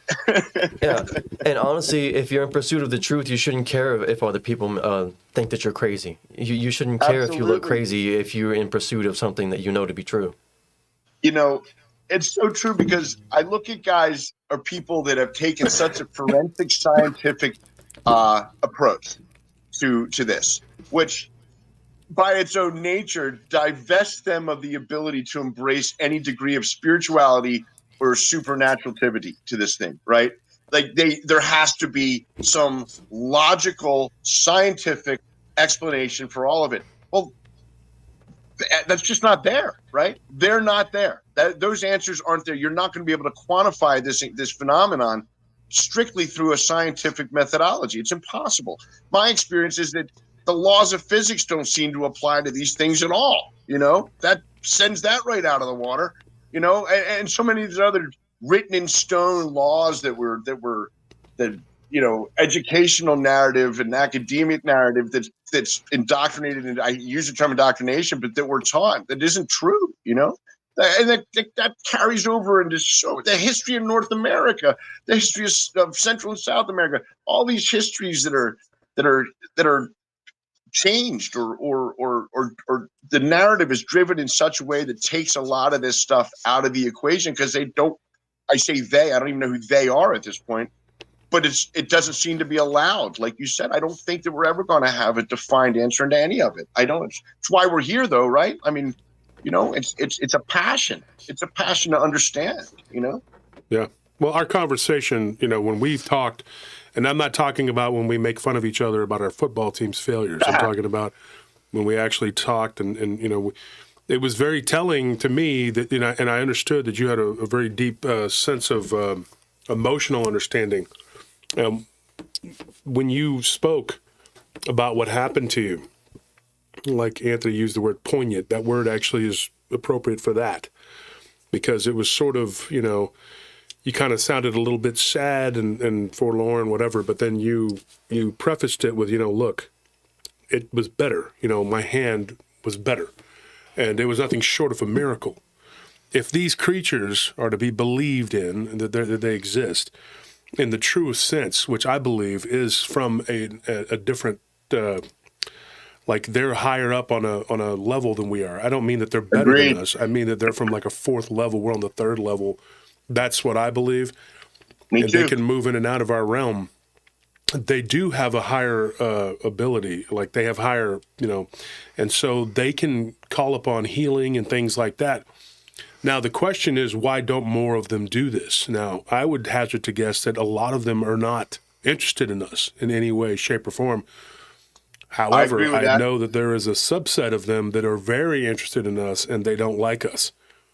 The way I understand it from a perspective of these creatures being what may be, and this word is thrown around a lot, the Nephilim, of course, they're not going to like us. And if you look at them in the perspective of Islam, then, because Anthony was talking earlier about Judaism and Islam, they look at them as, well, the Jewish term too, the Shadim, they look at them as unredeemed spirits, unclean spirits, or entities known as the jinn, or in the Jewish sense, the Shadim. And those beings will always be against mankind. And after the flood, antediluvian, which means like pre-flood.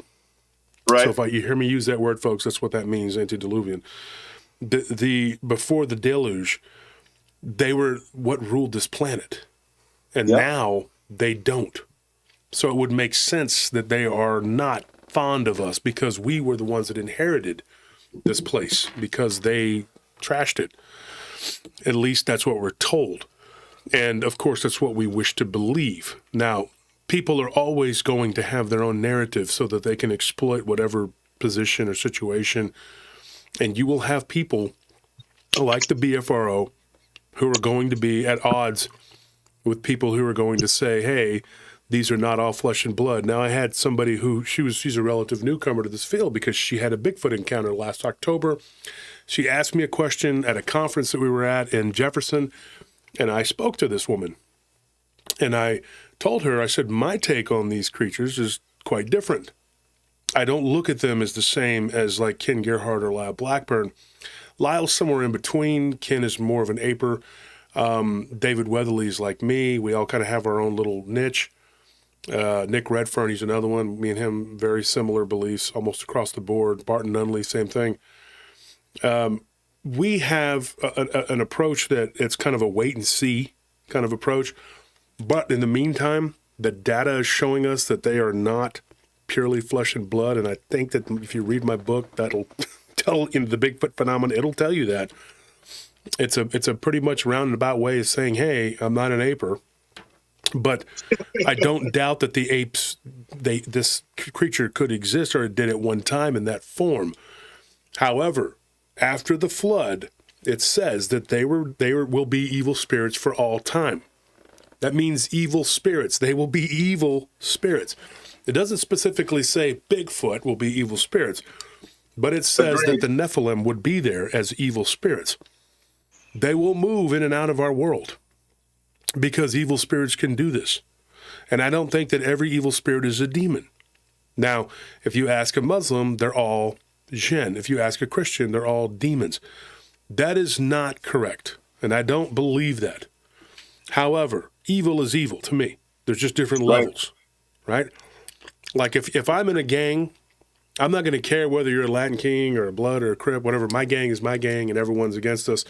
So there it is. Whoever's encroaching upon your territory, they're your enemy. So that's how you kind of look at it as a Christian. I tell people it is important, though, because we're told biblically to challenge or question these spirits when they try to do things.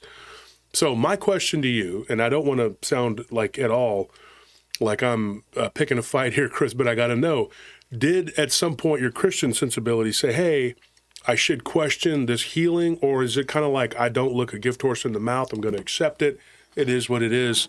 Or did you just have absolutely no control over it and it just took place? Or do you feel like it was a gift from God, or maybe one of these beings was used by God? What do you think? Okay. So I think I touched on this a little bit earlier, that obviously I'm very grateful that it happened, right? That being said, I have and continue to question the nature of these experiences always.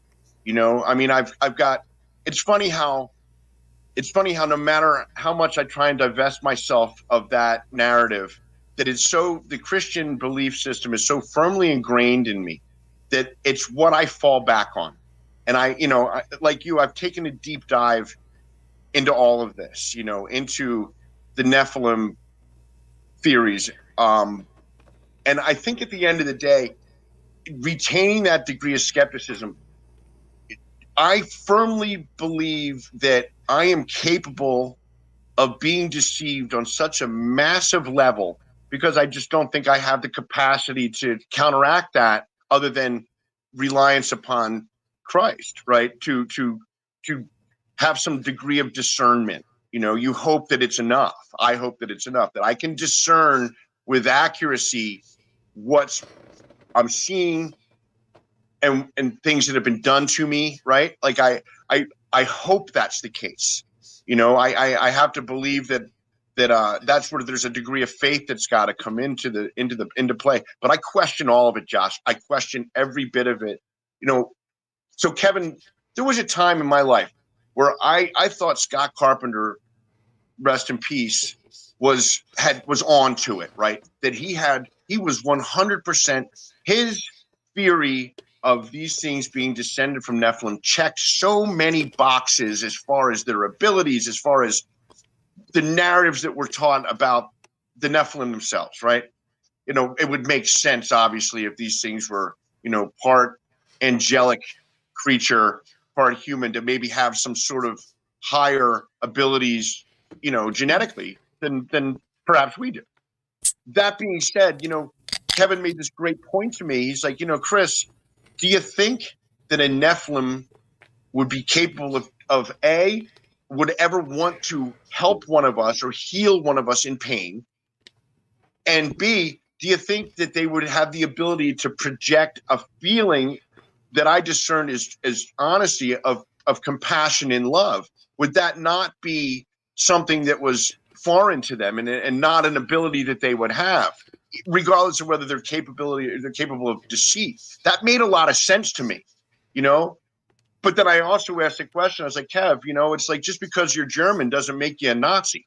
You know what I mean? So in essence, are these beings that are, if they're, you know, generational like we are, are they automatically locked into that evil paradigm because of their own natures, or are they able to divest themselves of that and grow and change as well? I don't know. But it's a valuable point, and it's a valuable question, right? Because it's something I've thought about before too. Right. You know, like it doesn't necessarily. So that maybe that answers another question, perhaps, is why are there good experiences and why are there bad experiences? You know what I mean? Maybe they're. I don't believe that they're all lockstep, goose-step into to Satan all the time. I don't think that that's the case. I think that these things are fallible things. They can make mistakes, and I think there's a human element to them. I read somebody on the chat that I believe is onto something true. It's the fact that just because darn it, I just lost my train of thought. I had to somebody go back. On the chat said something. Yeah, it was something to the effect of these. It's gone. Too many years of clean living, Josh. Just caught up with me. That's what happens. I'll add this to it. I'll say this, and people at home can agree or disagree, whatever. But I'm going to say this: I've been in many conflicts, one way or the other, and I've dealt with people on the other side that I knew were good people who wanted to reach across the aisle and do the right thing. And they were deceived by leaders who were not good. And I'm not referring to this thing that just happened. I'm talking about in my former lives, you know, there would be people who just, you know, would not allow peace. And those other people, you would wonder, why are they committed to this other side? But that other side is a part of who they are. That is what they are. That is their identity. And folks that are from the 80s, think of it like this. Me and Anthony both are big Transformers fans, right? Yeah. So when you look at there are certain Decepticons who are Decepticons, but they're still sympathetic. They don't really like that the way things are the way they are. One in particular was named Octane. And in fact, there was an episode of Transformers, and listen to what I'm going to say, folks. It was called Starscream's Ghost. And it was on Yeah, it was on the 1986 cartoon, I believe, and I remember. So I remember yeah, well. and I know exactly the episode. yeah, and Octane was kind of like he was working with one of the Autobots, and they were kind of doing their own thing, like picking up wreckage and whatever, and he didn't care. He was just like, okay, I'm wearing this Decepticon shield and emblem, but is that define who I am? Does that make me all the time a Decepticon? Well, if Megatron, or well, I guess at that time Galvatron, if he calls and says, hey, we got to go fight, well, unfortunately, you're part of that army. I guess you got to go answer that call. But in the meantime, I'm going to do what I'm going to do. And if I have friends that are Autobots who are not necessarily on that team, well, I'm going to do what I'm going to do. And of course, Starscream appeared and like kind of cajoled him and, kind of blackmailed him or whatever it was. I don't remember exactly. And of course, there are times when you end up on the same team and it doesn't matter. I mean, it's like during the zombie apocalypse, you're going to be with people who may and they may not have been a part of your team growing up. You might not have been on the same soccer field. But guess what? Right now, the enemy is the zombie, and you better deal with Eagles and Cowboys fans working together for the good of humanity, babe. That's right. If we can do it, the rest of the world can do it. I mean, look at Flash Gordon. He had to team up with Baron, Volton and Baron had to get along so they could fight me. Yeah. Well, that's just what happens. I mean, there's another Transformers analogy you can use when Optimus Prime and Megatron had to team up against the Insecticons because they were going to blow up a dam or something. And so they ended up, he had to actually use Megatron, the gun, to shoot and do some stuff because the Insecticons were out of control. That happens, and sometimes you end up on the same team. So I believe it's very similar with these beings. They don't necessarily, they are what they are. They're from another race, but that doesn't mean that they're all going to be completely 100% evil. And I don't believe that that's the case. We know that some of them survive too, because even biblically, if you're a believer in the Old Testament, then the words in Joshua where it talks about how they went to the land of Canaan and they saw giants carrying grapes the size of men. Those grasshoppers to them. Grasshoppers, those are Nephilim, and they're still there. I get stories now. I have enough to do a whole episode of giants. I mean, I have enough now. I didn't before. I have about half a dozen stories. 2 of them are kind of brief, but 4 of them are pretty good. And I was digging through just a couple days ago, and I was sitting there feeling really bad, and I was like, what can I do here? And I did stumble across a few of those. Now, if you take those stories into account, that says that they're still here in some sort of physical form. They're not gone, because I don't believe that the flood was worldwide. Now, a lot of people will disagree with me, and a lot of people disagree with a lot of what I say. Yeah, but there's a lot of people who will knee-jerk react because, as you guys were saying earlier, y'all were on a roll, so I just let it ride. But what you guys were saying, you and Anthony, it was very pertinent to what we're talking about because people look at things through the lens of whatever their religious upbringing is. And even in Christianity, there's multiple upbringings. Like you could be a Baptist, you couldn't be more different than a Mormon. And one of my good friends, he's Mormon, and he looks at everything through that lens. So when he had a Dogman encounter in Utah, well, guess what? It became the lens that he looked at it. And that was very telling for me because he had a friend, non-Mormon friend, who didn't see it the same way he did and never viewed it the same way he did. I dare say that the guy that I saw, the Dogman that I saw with, may not totally see it the way I see it. Now, I've never come right out and asked him 100%, like if he's still, I haven't asked him that as of late. But I think he's always thought of it as demonic, like it was a demon. At that time when I didn't totally agree with it, I didn't know. But I never really asked him if he thought it was 100% flesh and blood or if it was spiritual. I guess I've never really fully asked. I think we just kind of understood where each other came from. So it was something that didn't need to be said. But I'm pretty sure if I asked him today, and Anthony knows him very well, and my wife knows him very well, we all know him very well, my brother, everybody. We know his whole family. We know him. In fact, when Maddie and Bettina were our guests here, we actually went by their house. So when you talk to them, what they're going to tell you is from their perspective. Now, it's very interesting that his oldest brother has since converted to Christianity. Back when this encounter took place, he was very much not a Christian.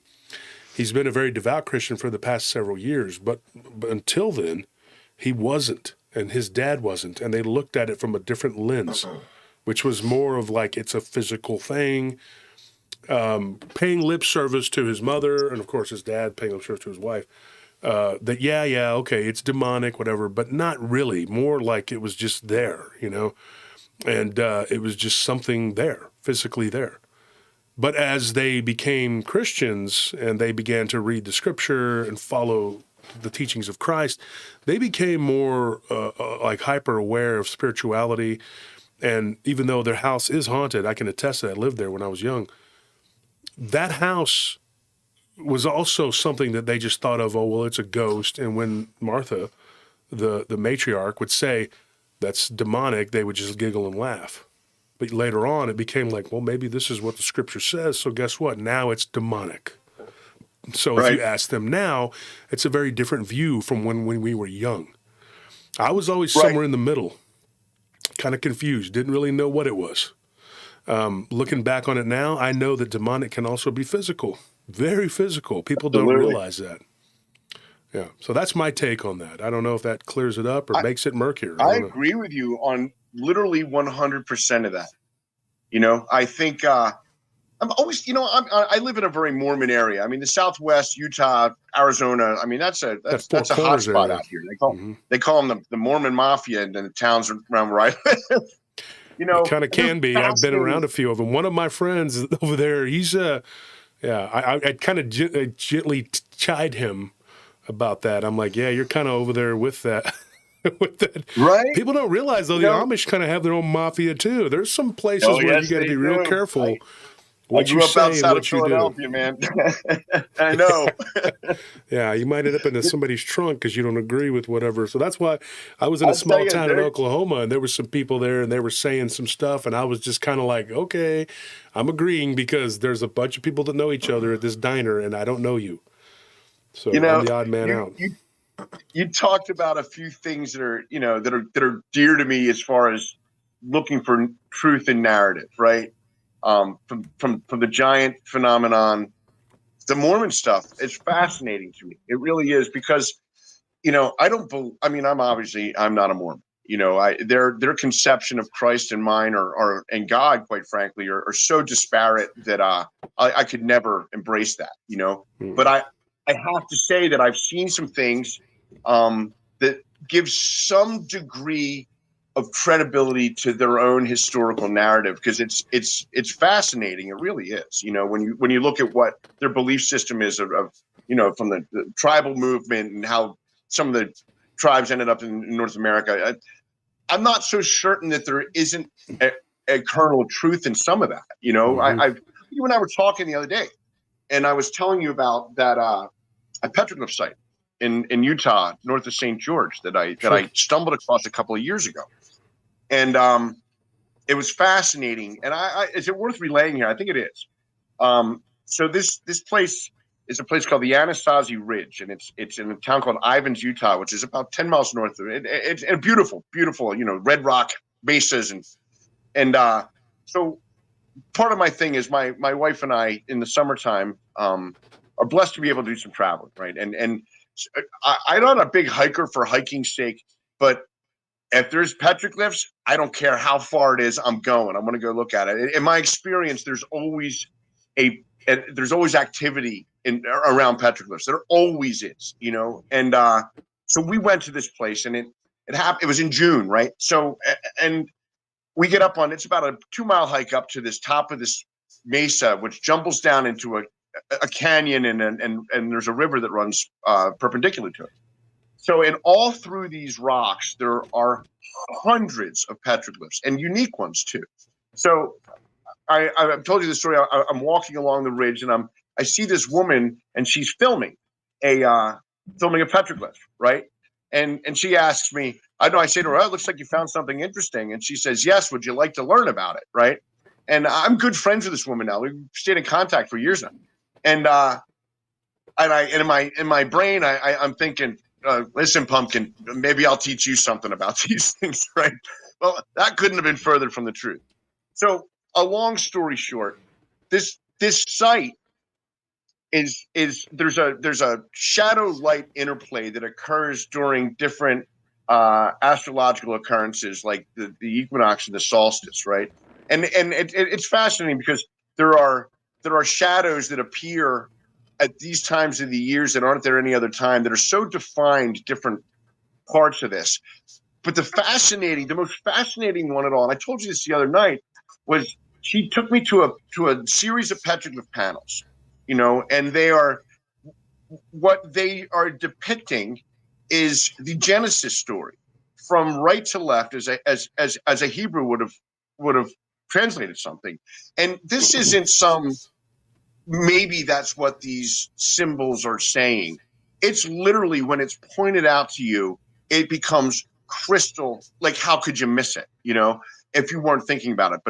And there's a depiction of God, and a depiction of the Garden of Eden, and a depiction of Adam and Eve, like as two figures with their hands raised to the heavens, one of them with a penis, running away from it to a field where they shows the same two figures having to till their own fields. Now, it literally lays out the entire Genesis story straight through, and then segues into the New Testament. And it's not something that's open to interpretation. I really, truly, in my heart, believe that this is exactly what this is. And I filmed it because it was fascinating to me. There's so much more to this place. It's incredible.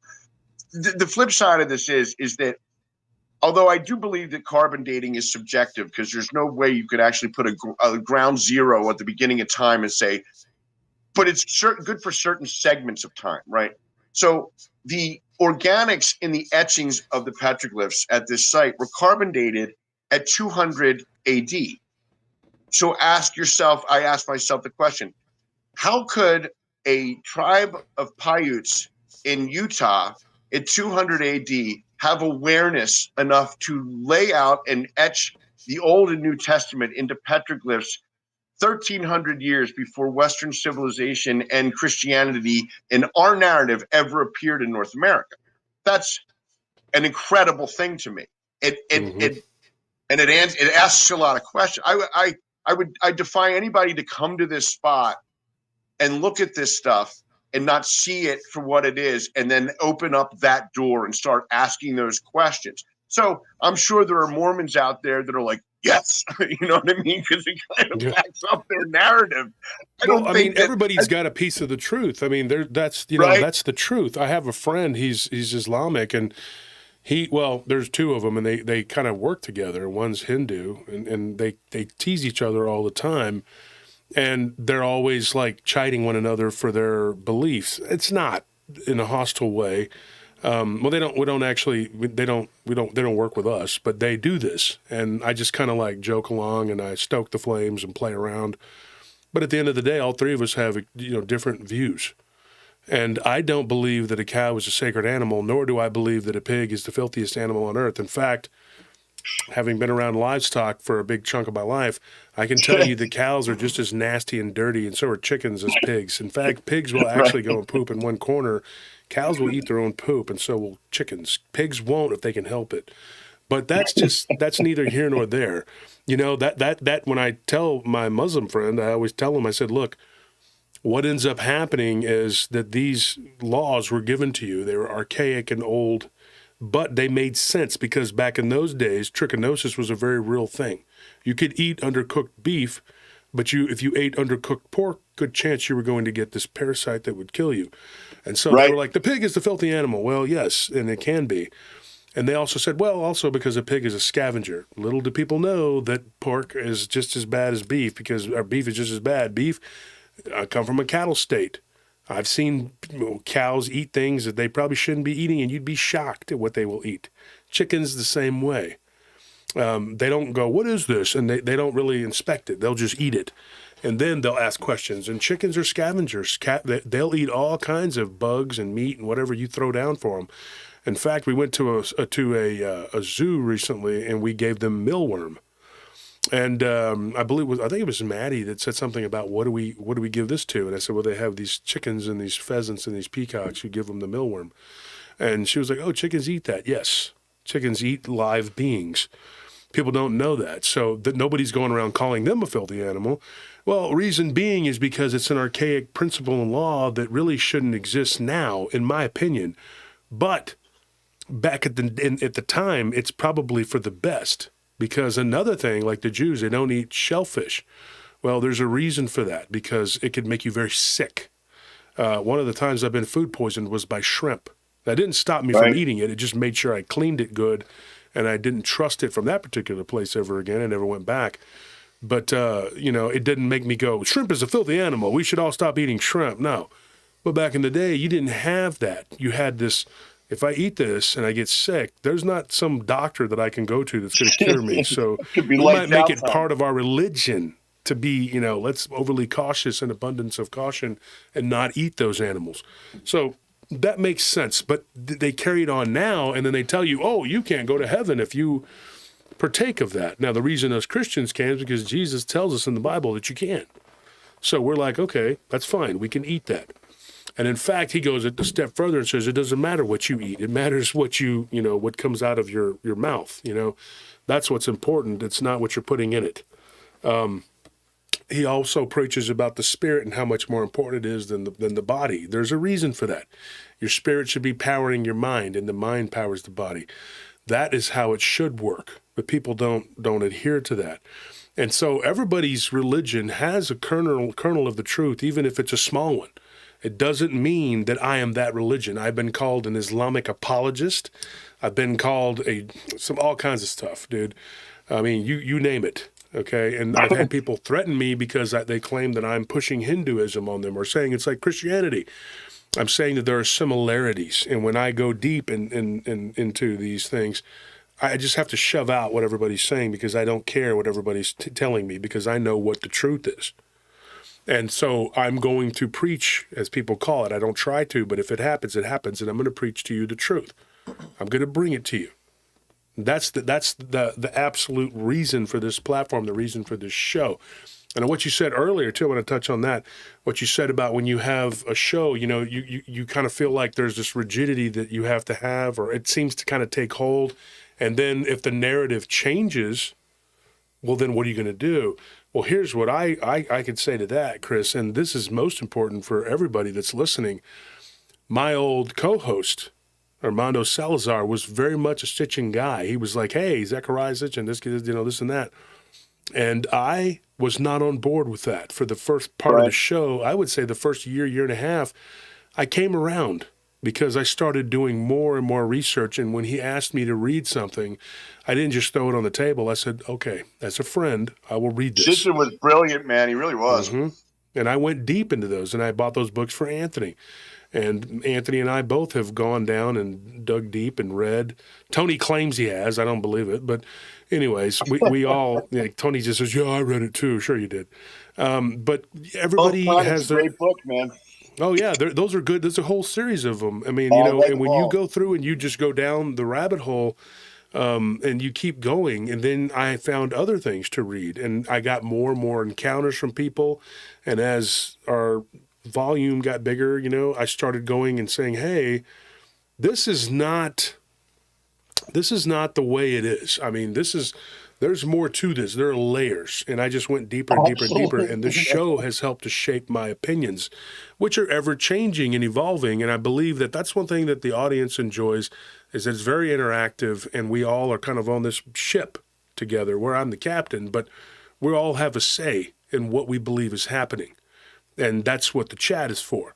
And so everyone can, and then of course we run along and we talk to other ships like yours, and we bump into them and say, hey, what's going on? You come on the ship and you talk and you tell your story, or pirates in your case, and then you and you come aboard and you tell everybody, I have a hand. It shouldn't be a hook, but I have a hand. And then you tell what has happened to you, and then we take that and we put it into the old noggin, and we think, wow, that's another set of tools that we can use, because this person just gave us more pieces to the puzzle. And we just keep building and growing until we eventually formulate whatever it is it's going to be. But you can always count on me to continue to grow. There is no absolute rigidity in anything other than Jesus Christ as my Lord and Savior. Everything else is just kind of like subjective to the whatever the waves, whichever it takes us, because I'm there for the truth. It's the wind behind my sails, Right on. I wasn't inferring. Really wasn't inferring that you were lumped into that at all. I didn't think you were talking about me. I wouldn't be here if that was the case. value of some of these platforms is just that. It's bringing together even opposing ideas and narratives and looking for the commonalities and moving it forward through that type of kind of data collection. You know what I mean? Of the real data. The real data is in the spectrum of experiences. You know what I mean? That's where the real info and the truth is, trying to find, like I always say, the commonalities, whether the nature of the experiences are so vastly different, finding the things that are similar and lock it aha moments. You know what I mean? Things like that. That's why I'm here. That's why I'd even participate in something like this. To come on here and act like some sort of guru teacher, and to not pay attention to other people's their truths. You know what I mean? Like that's the most important thing of doing this to me. Is to learn as well, and like you just said, to contrast the different ideas that come forward. You know what I mean? There's some amazing comments that I'm like you. I'm watching the comments as we go through, and I get a couple little ahas every once in a while. Some of it I dismiss, whatever. You know what I mean? But I take from it. You know what I mean? It builds my puzzle, which is it's always changing, man. It really is. I like I said before, the further I go down this road, the less I think I actually have any concept of what's going on, man. Really, I don't. It's so fascinating to me, though. It really is. I love it. So I'm leaving in a week. I've had the opportunity to visit a lot of sites in Central America, and my wife and I are heading down to the Yucatan Peninsula in Quinaroo, and we're going to Chichen Itza. The 15th. Yeah. I'm geeked, man. And I look, so, you're talking about some of these, some of the Sitchin stuff, right? And, I listen to people and I'm not so convinced that a lot of this Mayan and Aztec stuff isn't Nephilim architecture. I kind of lean towards that at this point. I've seen too many weird, the way these structures are built, the perfect acoustics in these large, vast arenas. I mean, there's just stuff that, from what we're taught, shouldn't have been possible. You know what I mean? From what, you were taught to think that these people weren't savages. You said it earlier, some of these, even in the native cultures, how can you dismiss 5,000 years of that type of civilization and culture as just being some ignorant, savage lack of knowledge? It defies reason to think that way. You have to, even with the Bigfoot stuff, when you look at the native tribes that aren't all interconnected, from Narragansett, Rhode Island, straight up to Northern California, down in the Southwest, and every single one of them has a Sasquatch being in their oral histories and traditions. Every single one of them do. Are these people all full of it? There's no way, man.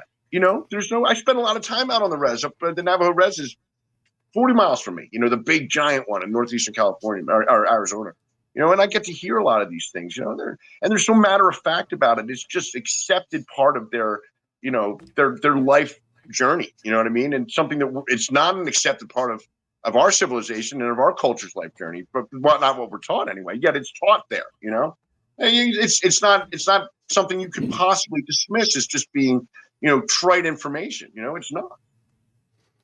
Yeah, I can tell you this. When the Aztecs arrived in Tenochtitlan, when they took that city as their capital, it was already built. And it had been built, probably, I would say, probably at least 2,000-3,000 years before they arrived. I think it was ancient. I think it was very ancient in the way that I think it may have even predated Rome. I mean, they're going to say whatever they're going to say, but I believe that's like a long ways back. That's popular among the archaeologists, right? Yeah, I mean, and they'll say, well, this is what I believe, and blah blah blah, and then somebody will pay enough money to be the one that gets to say whatever happens. I can tell you this right now, I mean, when we look at Graham Hancock, I mean, he's over here telling people what's going on, and they're like, no, that's impossible. Get out of here. He's great, man. I love him. He's awesome. He's kicking the door in, which is what should happen in all these fields. Yeah, but I can tell you you whale, this. I mean, you know? yeah, every one of them, from quantum physics all the way to, I don't care, however you want to apply science, whatever. It's all needs to be Non-traditional reevaluated. archaeology. History, everything. The Aztecs and the Mayans. Let's go to the Aztecs for a minute here. Teotihuacan. It's right there, but yet they didn't inhabit that city. And when they were asked by the Spaniards why not, they said because it's full of ghosts. Ghosts of giants, as they actually said it. They actually said that. They told the Spaniards that it was filled with the ghosts of the gods. And the gods were all these 20-foot tall beings that built those cities. And Teotihuacan was uninhabitable. And they thought, this is so strange. Why have this whole city here? It's a ghost town. Well, there's a reason for it. You don't think they probably did try, and then things were not good. Bad things were happening, so they left. And it just makes sense that they were like, hey, this is just what we do. We don't stay where these Nephilim are. Now, there's another story, and there's a giant, I've talked about it on the show before, who fought at the siege of Tenochtitlan, and he was unkillable. They tried shooting him with musket balls and even cannons, and nothing could kill him. And he was a giant, and he fought for the Aztecs.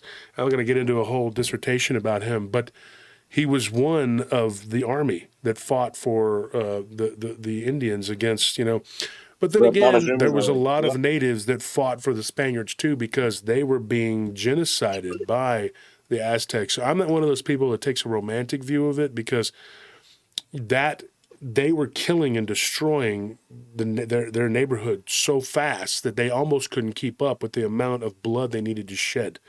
And to this day, there really is no other people that we can compare them to that killed on the voraciousness, I mean, they were rapacious in their lust for blood because Huitzilopochtli needed it, so they had to keep killing. I do think, though, that when you're talking about the Mormons, I'm going to say something really quick here. Quetzalcoatl, very much like, I don't know, could have been Christ. And I say this because it wasn't until the rule of one priest in particular, and there's a guy who was a Spanish, he was there since he was a boy, and he began to, there's a book about him too, and on the cover it's him, it's a Spaniard boy, and he's got a feather in his hair. He's on the cover of the book. I forgot the name of the book. Anthony, maybe you can look it up. There's if you maybe find it. Aztec by Gary Jennings. I don't know if that's what it is. There's the cover. Yeah, he talks about the natives and how he got to know them, and he actually deciphered their language and their history. And before the last of the Aztecs died out, he basically interviewed them. And he was smart enough to, like, way back, in the ancient days. And I wouldn't say ancient, but it was a long time ago, several hundred years ago. And he actually managed to talk to them and get to know them and learn their antiquated language, their history. That was all verbal. It was not written. And he deciphered, like, a lot of their history. And he became, like, a de facto one of them, where the Indios, as they say in Spanish, looked at him as kind of just one of them and was a good one, a good Spaniard. Right. And they gave him a lot of information. And one of the things that he talks about is how their history was corrupted. When Quetzalcoatl was there, he was like a teacher that came from the sky, who claimed that he came from the east and that he taught them all these good things. But during the reign of one guy in particular, that's when human sacrifice began to become part of the state, the policy. And it was also pushed and promoted by one of their priests. And it eventually became a form of religion. And so that, and I can't remember the kid's name that became that, and I was looking at the book the other day, and I ordered it, and now I don't even know where the heck it's at. There's a stack of books somewhere in my house I can't find, but it was with that. And I ordered that book along with the 2 or 3 others, and I don't know where they're at. Like I said, there's books everywhere. People will send me their books, too, to read excerpts from before interviewing. And so, but this is seriously one of the issues here. And I'll go back and I'll look at the history, my Amazon history, and I'll find the book and I'll tell people you can read it. When I find it, I'll post it in Paranormal Roundtable group on Facebook. But the thing is, he learned that this was not always who they were. They became this. And it really started after they settled in there was this, and then it also talks about how they came from so far north that they have no memory of really where they originally came from. Arizona. Yeah. Well, some people say Arizona, but like Linda Godfrey, one of my colleagues, I don't know if you know who she is. I do. Okay. The Dogman, she's the one that started writing all the Dogman books. Yep. She and I talked, and we kind of came up with this theory, which she already had, she kind of sold me on, was that they came up from as far north as Wisconsin. And it's because of the mounds that they had there that were very similar. Connected to the Hopewells. Yep, I get it. Mm-hmm. Yeah, like their god Zolotl, which looks mysteriously like Anubis. And so when you look at that Zolotl, he did the same thing that basically Anubis did. And he was this dog-headed being who kind of ferried you to the underworld, but he was kind of like a judge too. That if you were just really bad, you didn't even get a chance to go and talk to the main god. You just got slayed. Familiar. And it was like the second death or whatever, but then they would tear out your heart, your spiritual heart, And so there was this real weird, like, whatever. And they found many artifacts that matched up, the way that they did things, everything. So it could have been that their ancestry was from as far north as Wisconsin, and they just kept pushing south through many different territories, picking up people along the way and losing people, settling in for the winter, and then continuing on. And then over generations, eventually, they found their kingdom, which was their heaven, which was, when you look at the climate of Mexico City, which is built on the ruins of Tenochtitlan, it's always 80 degrees. It's very beautiful, very lush. It's very green. I mean, you need nothing. It's there. It's like a heaven on earth. But I've never been to Mexico City. I've been all over Mexico, not Mexico City, but I hear that it is very beautiful. And the people that have been there, I know a lot of people have been there. And when you read about the climate, like I have, I've just read about it and I've seen it on TV, but you can tell, like, this is a place worth fighting for. So they did. They took it and they stayed there. And Miguel says it's actually sinking. Well, that's because they built it on top of ruins that's in a swamp. But it is a very beautiful place.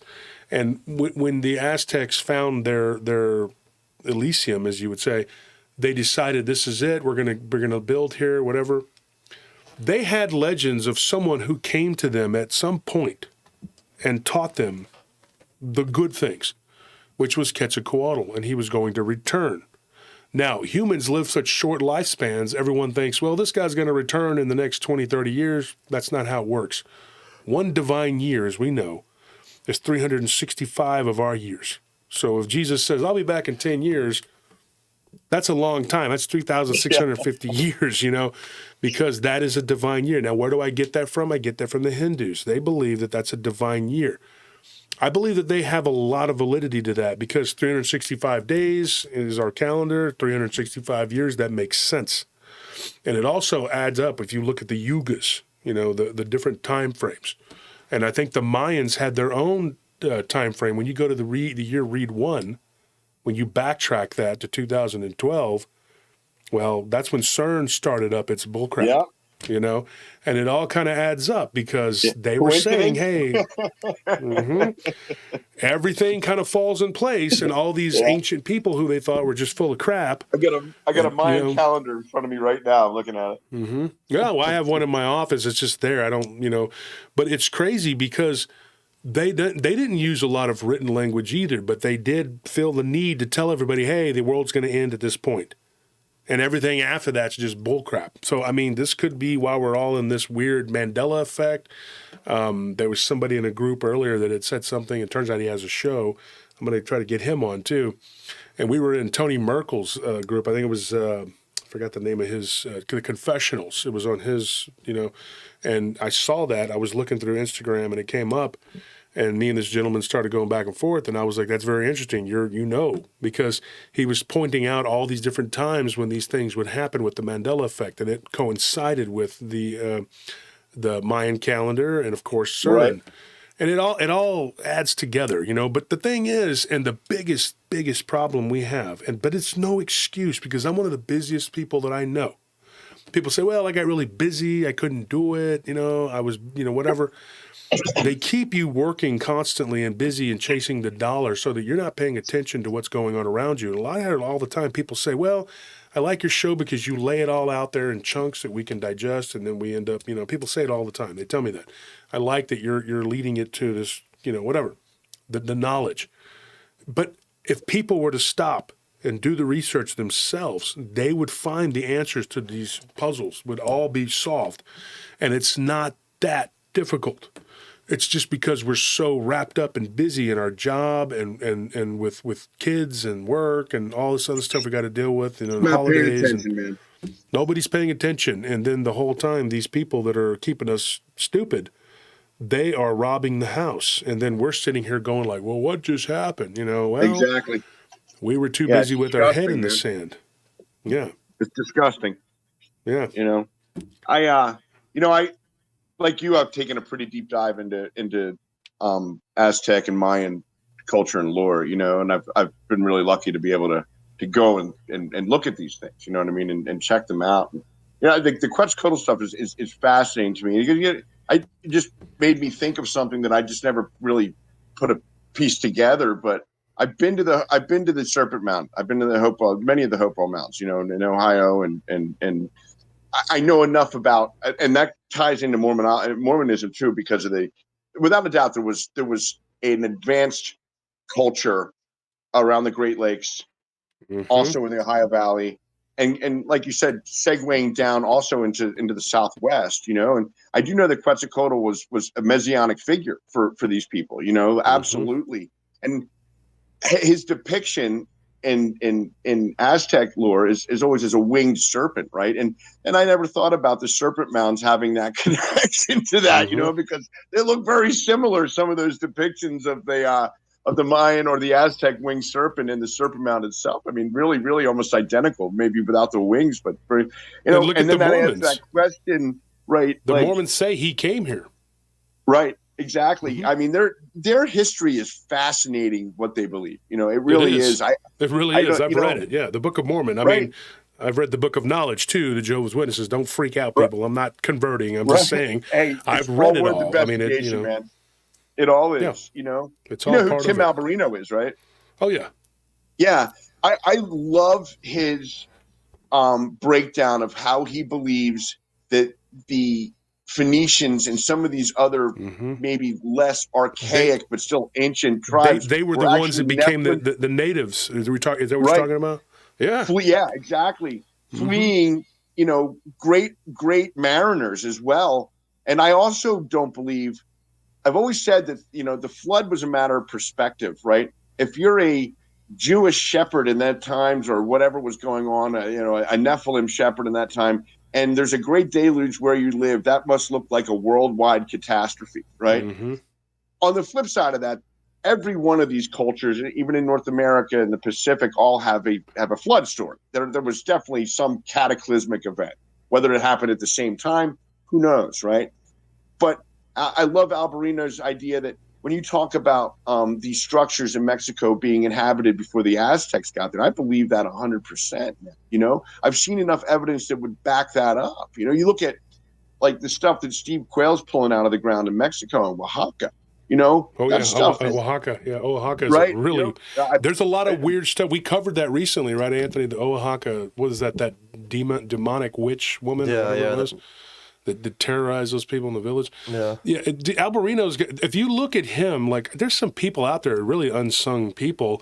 And he's sharp, bro. Oh, dude, I'm telling you. And if you look at some of these people, like Robert Kreider, he talks about the same thing that Alberino talks about, the Phoenicians, the Chaldeans, and all that. I need to get him back on and do some recording with him. One of the things I was going to say, Chris, and you and I are on the same page with this. We talked about this the other night. There needs to be an overhaul within the UFO, ghost, Bigfoot, Dogman, whatever communities that we can all, because there's these walls that certain people have thrown up.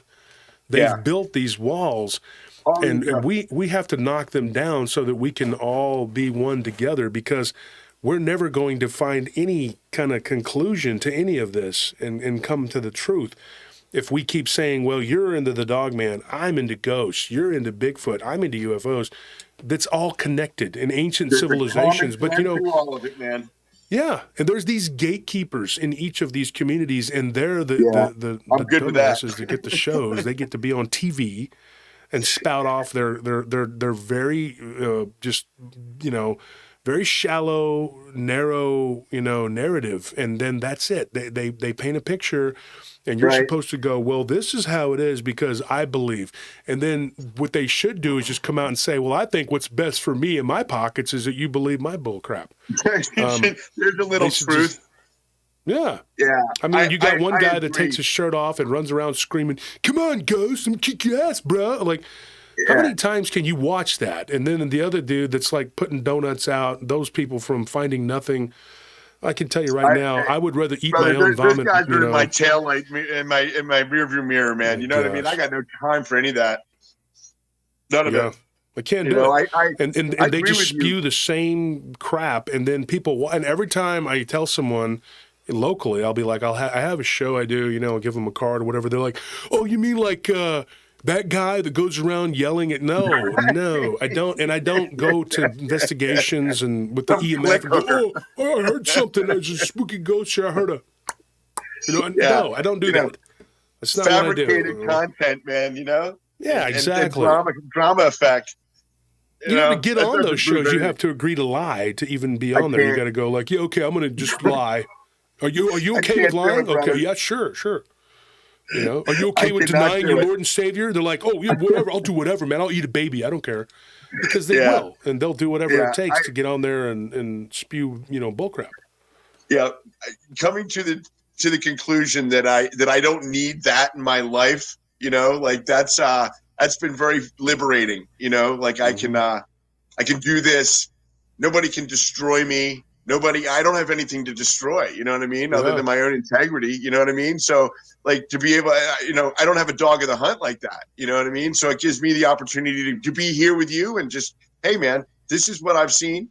This is what you've seen. This is what we've witnessed. This is what we've heard, and that's all that really matters. Like any one of these guys, it's, it becomes about them. You know what I mean? It's got nothing to do with even the phenomenon or the topic anymore. It just becomes about it's like a pride fest and like you said, just trying to get clicks and trying to create this persona that has nothing to do with what we're talking about. You know what I mean? Literally nothing. It's awful. I don't see you as that. I don't see. There's a handful of people out. I don't pay attention to a lot of these online guys. I don't. Matt. Matt Johnson, Dr. J. There's a prime example, brother. You know what I mean? Mm-hmm. A guy that injected himself into the narrative so much that I believe that he was an experiencer at one point, and I just think that fame and fortune and trying to be an end-all authority destroyed any validity and credibility that he has. I'll call him out like that. I've sat down, I've had dinner with him. I know him a little bit. And he's a nice enough guy, but. He's got every answer, man. You know what I mean? His narrative covers every possible outcome. It's too well thought out, and it doesn't leave any room for other interpretation, man. And that doesn't work. It's like you said, it's a gatekeeper. I don't need I don't need that. Yeah, one of the people in the chat, Larry Fisher, he's actually a moderator here. He says, God's truth doesn't come from Sumerian texts, Sumerian earlier, but not inspired as given to Moses. Well, Larry, I can say this. Those texts do predate the Bible, and I'm telling you the truth. 5,000 years, man. Yeah, very, very, very old. And I'm sorry, but that's just the truth. I've said this before on the show, and it ruffles feathers, but I'll say it again, even because I know it to be the truth. Everybody wants to believe that the Hebrews were the first, and that's fine. There is a very strong narrative in this country, in particular, that believes that is completely correct. I don't believe that. I believe that they inherited or they were inherited by the Absolutely. Persians, and the Persians inherited Absolutely. them, from the Babylonians, and the Babylonians from the Hittites, and then from the Assyrians, and then it goes all the way back down to Mesopotamians, and then the Sumerians, and of course they were in bondage, and then they took it back to the Holy Land as we know it today, and they wrote their history, which was Josh, around 600 BC. So that they right. predate them by a long Every ways. one of the entire Genesis story is portrayed in the Sumerian tablets 5,000 years before there was such thing as a Jew. You know. Yeah. Now, Well, some of the Jews didn't names come have been until changed later. and- They didn't come until later. The Hebrews were actually the Hebron, which was just like outsider or invader, as known Right. by the Egyptians. But literally, the entire if you look at especially Sitchin's interpretation, and I have to take that with a grain of salt because he was a biblical scholar and an Orientalist as well, right? So yeah. he had that in his head when he was perhaps decoding these things. But even the guys who were doing it with him that didn't agree with his full narrative, they'll back that up. That there is an absolute the storyline, even from the Fallen straight through, is identical to Genesis, and it predates it by thousands of years, man. You know, so whether or not anybody in Absolutely. here wants to, is it the Word of God? There's no way. Never does Sitchin ever say that there isn't a God, that there isn't a creator. So maybe it is the Word of God, but it's an older source. That's for sure. That is not disputable, man. It really isn't. Well, Larry says, Wolf, that's my nickname. He says the Sumerian was older, but Moses got scripture inspired. Well, someone told him, if that's the case, someone told him basically what was on the Sumerian tablets. Okay, I'm just going to say Right. that is the truth. I mean, whether it was a burning bush, a flame, or whatever, that would make sense that something of light would come to you and tell you. But it's basically what it did was it revealed to him what was there. Now, when you look Absolutely. at what happened in the Old Testament at the beginning of what we know as the beginning, It's there a was something even continuation, before man. that. It was a continuation. It wasn't really the beginning. It was a terraforming because God, it says that his face hovered over the deep. Now, what the deep was basically the ocean. The whole world was flooded to begin with, and so that they had to unflood it. And I think that was in certain spots.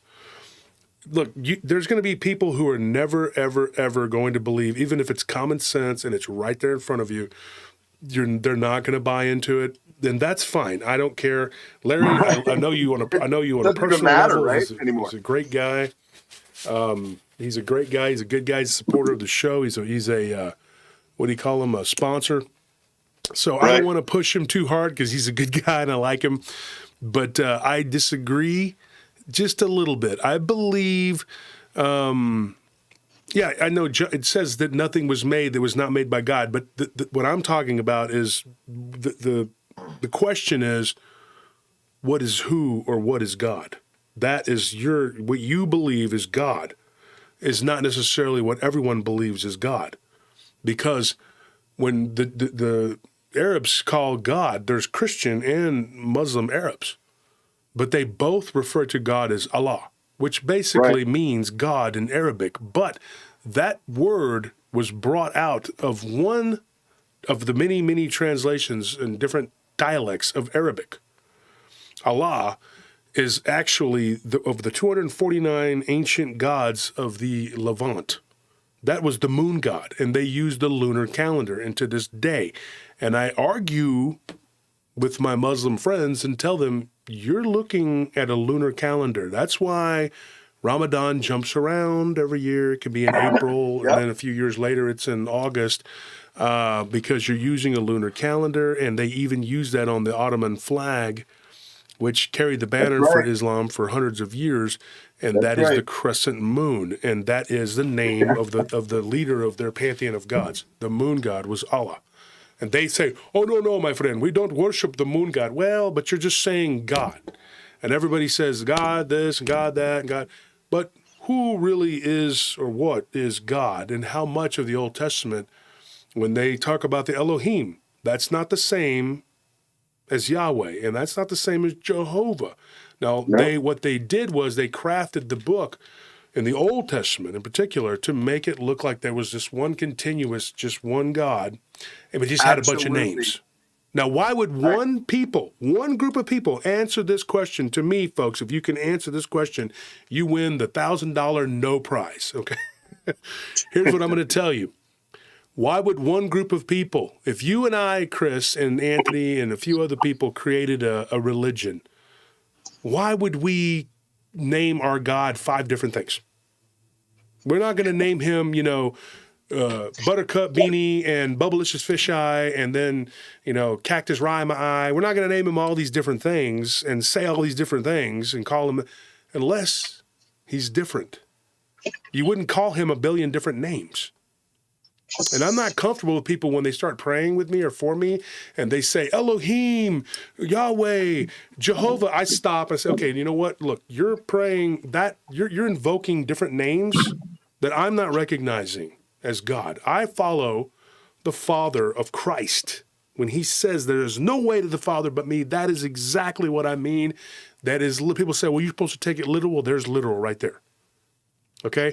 And when Jesus doesn't refer to him in those names, then I'm not going to refer to him in those names.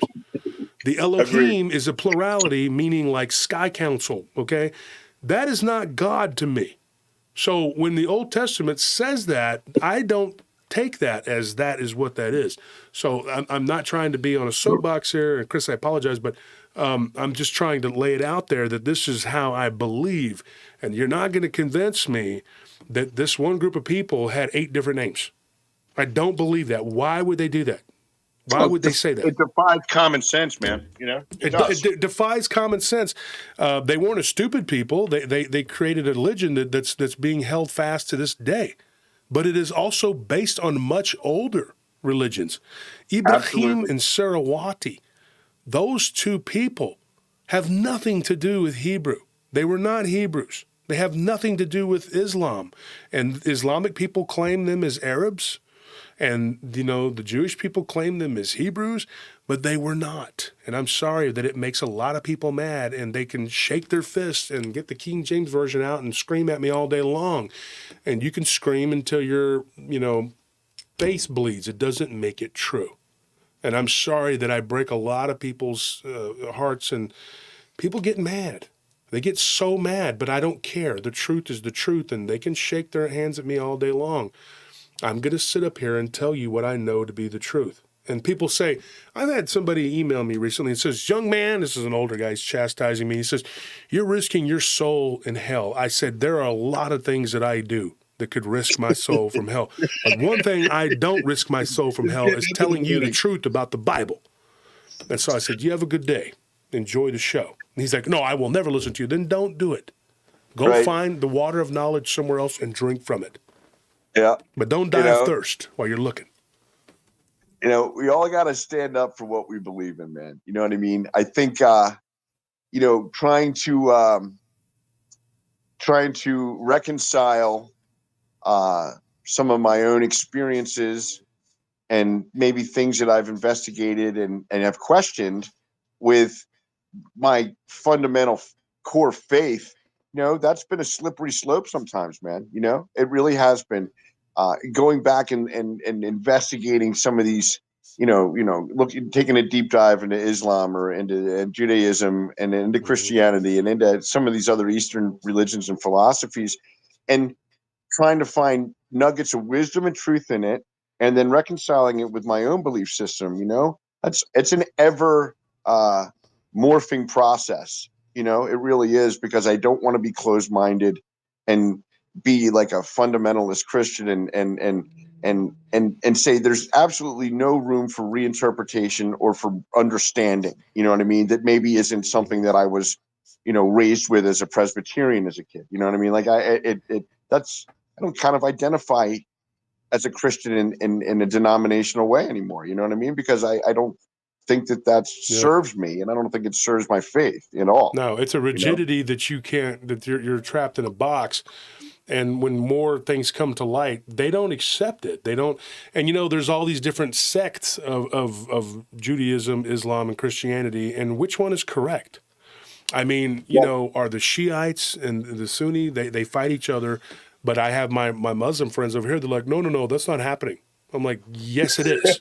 They will literally deny that. They say that, oh, we're not fighting. We're all friends. No.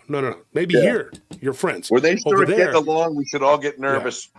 yeah, it's not. They're not. And I'm telling you, and Baptists, I mean, when my mother converted from Catholicism to Baptist, they told her, your soul is going to hell. They absolutely told her that.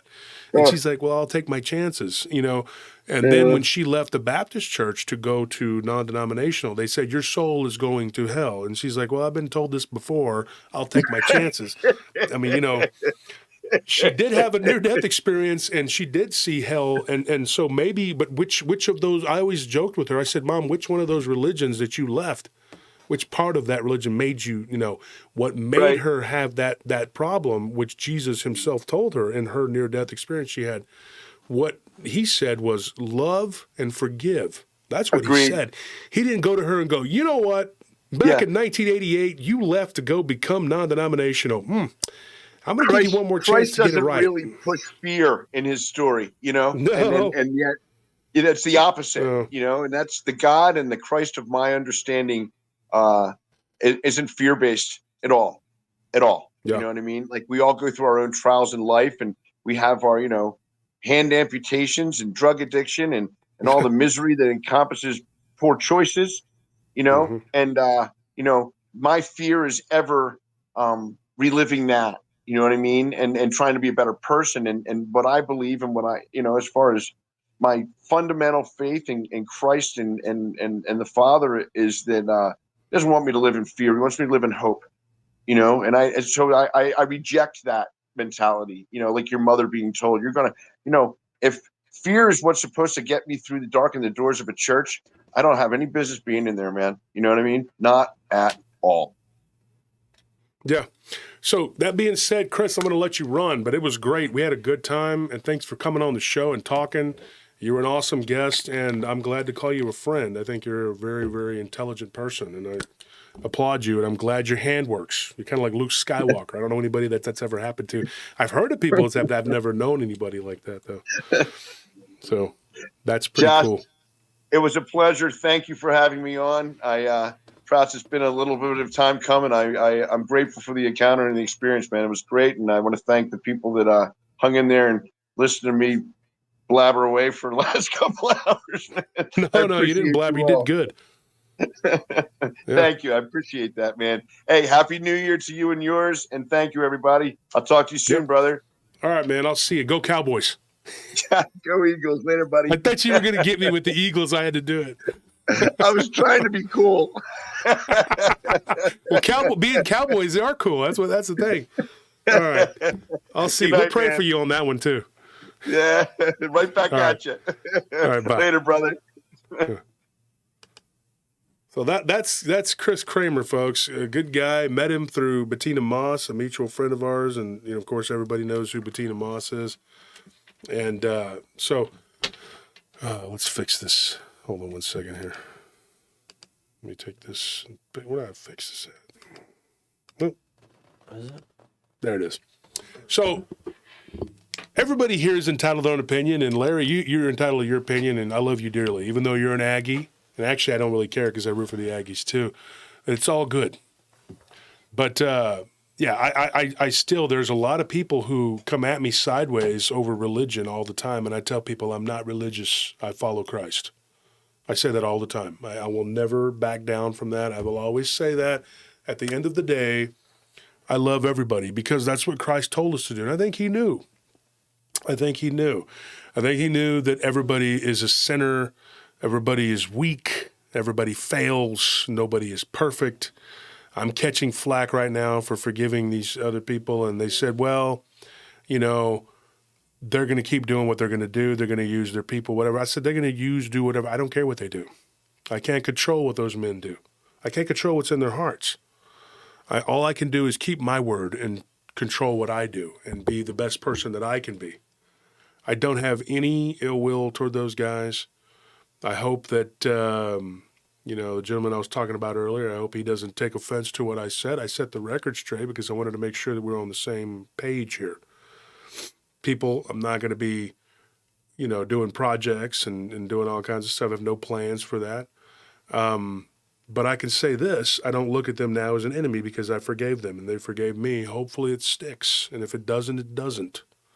I take life as it comes. I don't plot and scheme and whatever. Now, that being said, I do make plans, but it's all up to God, whether he allows you to do those plans and see them to fruition. One of the things I wanted to talk to you guys tonight about real quick before I run is that the future looms large, and there's a lot of things on the horizon, and there's a lot of crazy stuff happening in this world. We can't control what these people do and say. They don't like us, these elites. We know that they don't like us, the common folk. And they like it when we're at each other's throats and fighting and bickering and doing whatever, and they just look at us as like a bunch of peasants fighting over worms.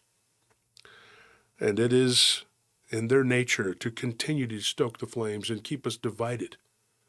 I'll always look at Larry Fisher and Martin Nunley and Martin Groves, Daryl Denton, all these men that I've met over the years of doing this. Ken Gerhard, Lyle Blackburn, Nick Redfern, David Weatherly, Chad Lewis. These are nice, good people, genuine people. They have been a very, very, very valuable asset in helping me grow and learn in this field, coming to talk to me and coming on the show and doing, just in every way, coming to the conferences and helping out. I have made friends with a lot of YouTubers and podcasters like Josh Finocchio, Chris Garitano, Eric Palacios. These guys that are really, they're at the top of their field of what they're doing. Guys like Chris Kramer and Robert Kreider, these guys, they're good guys, good guys. Adam Davies. I can't say enough about all these people. There's so many of them. The Blondes and Booze, Tex, Jason McLean, like I said before, Bigfoot Michigan Rob, Ry Voss, all these Gary Brand, all these people who are doing these shows and doing what they're doing. And I think that these people are the future of this field. And I think there's enough room for everybody as long as people play nice and don't abuse or mistreat people. But too often that happens in our field. And I'm not the judge, juror, executioner of anything. I'm just a guy. But when people bring it to me, I'm going to deal with it. And I think people have this misconception that I enjoy this. Do I get into conflicts with people? Yes, I do. That's an indisputable fact.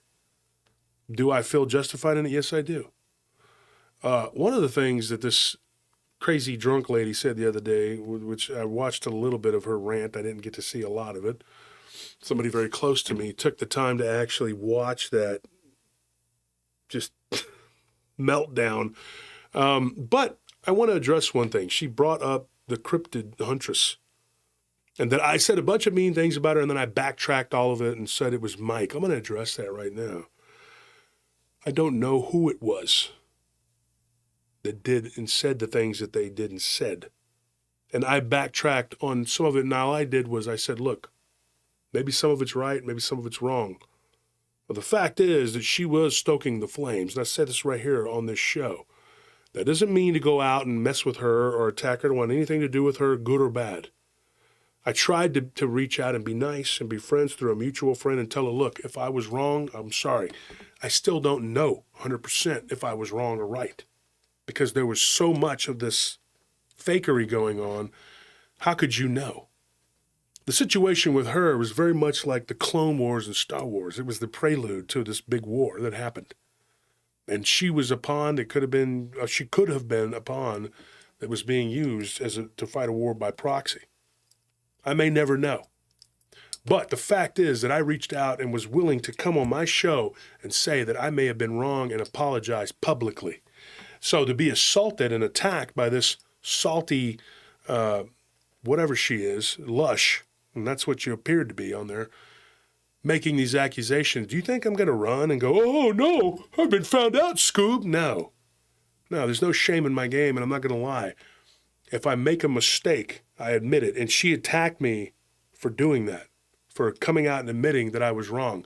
So I'm supposed to do what? If I'm wrong, I sit here like a liar and double down? No, I'm not wrong. And I just keep lying and keep lying and keep lying and perpetuating it? No. So if you're wrong and you're a man of your word and you're supposed to be a leader, somebody in the community, then what you need to do is man up and sit up here and say, you know what? Maybe I was wrong. I'm willing to admit that if I was wrong, I'm sorry and apologize and reach out with the olive branch. Now, what this woman did was slap it away. She refused to talk to me. Now, her friend, the mutual friend we have, said that she's very hurt by all this and blah, blah, blah, blah, blah. Well, there it is. So be it. And I still don't know that she wasn't behind those attacks. So there it is. Now, she may get upset about this. She may say that I'm opening old wounds or doing whatever. But the fact remains that I did try to apologize.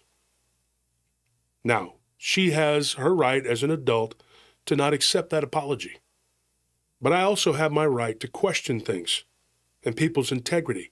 And I also have a right to sit up here and defend myself. This whole show has been about learning, growing, and there's been controversy, a lot of it. But I'm not going to back down from it, and I own my past. My stripes are my stripes. I bear them the way that they're bared. And if people want to go and mock me and make fun of me and make little goofy videos, we'll keep doing it. Because guess what, sunshine? It's still publicity, isn't it? So you just keep feeding the beast because that's what you want to do, right? I'm the big bad. Well, keep promoting it. I don't want controversy because she's saying he's into controversy because that's what sells, when her whole show was just about that. Let me tell you something, sunshine. I can get people to come and watch my show without any controversy or with a ton of controversy. Either way, go look at the numbers, Cupcake, because they don't lie. And I put butts in the seats, and it doesn't matter who I'm beefing with or I'm not beefing with. People watch the show. And what she's doing is trying to use my name to get publicity so that people will go and take a look at her and whatever she's got going on. So she threw me and Mike out there. Okay? So she could try to build on that. She threw some punches at us. A whoopee-do. The Dogman guy up there, whatever, oh yeah, he's doing the same thing. What you're doing, Mr. Dogman, is that you're not accepting that we've made peace. You said, oh no, there won't be any peace. Why is that? Because it's not good for you, right? Or the person that's leading you, stringing you along, who's been weaving this web. I'm going to say this publicly on the show.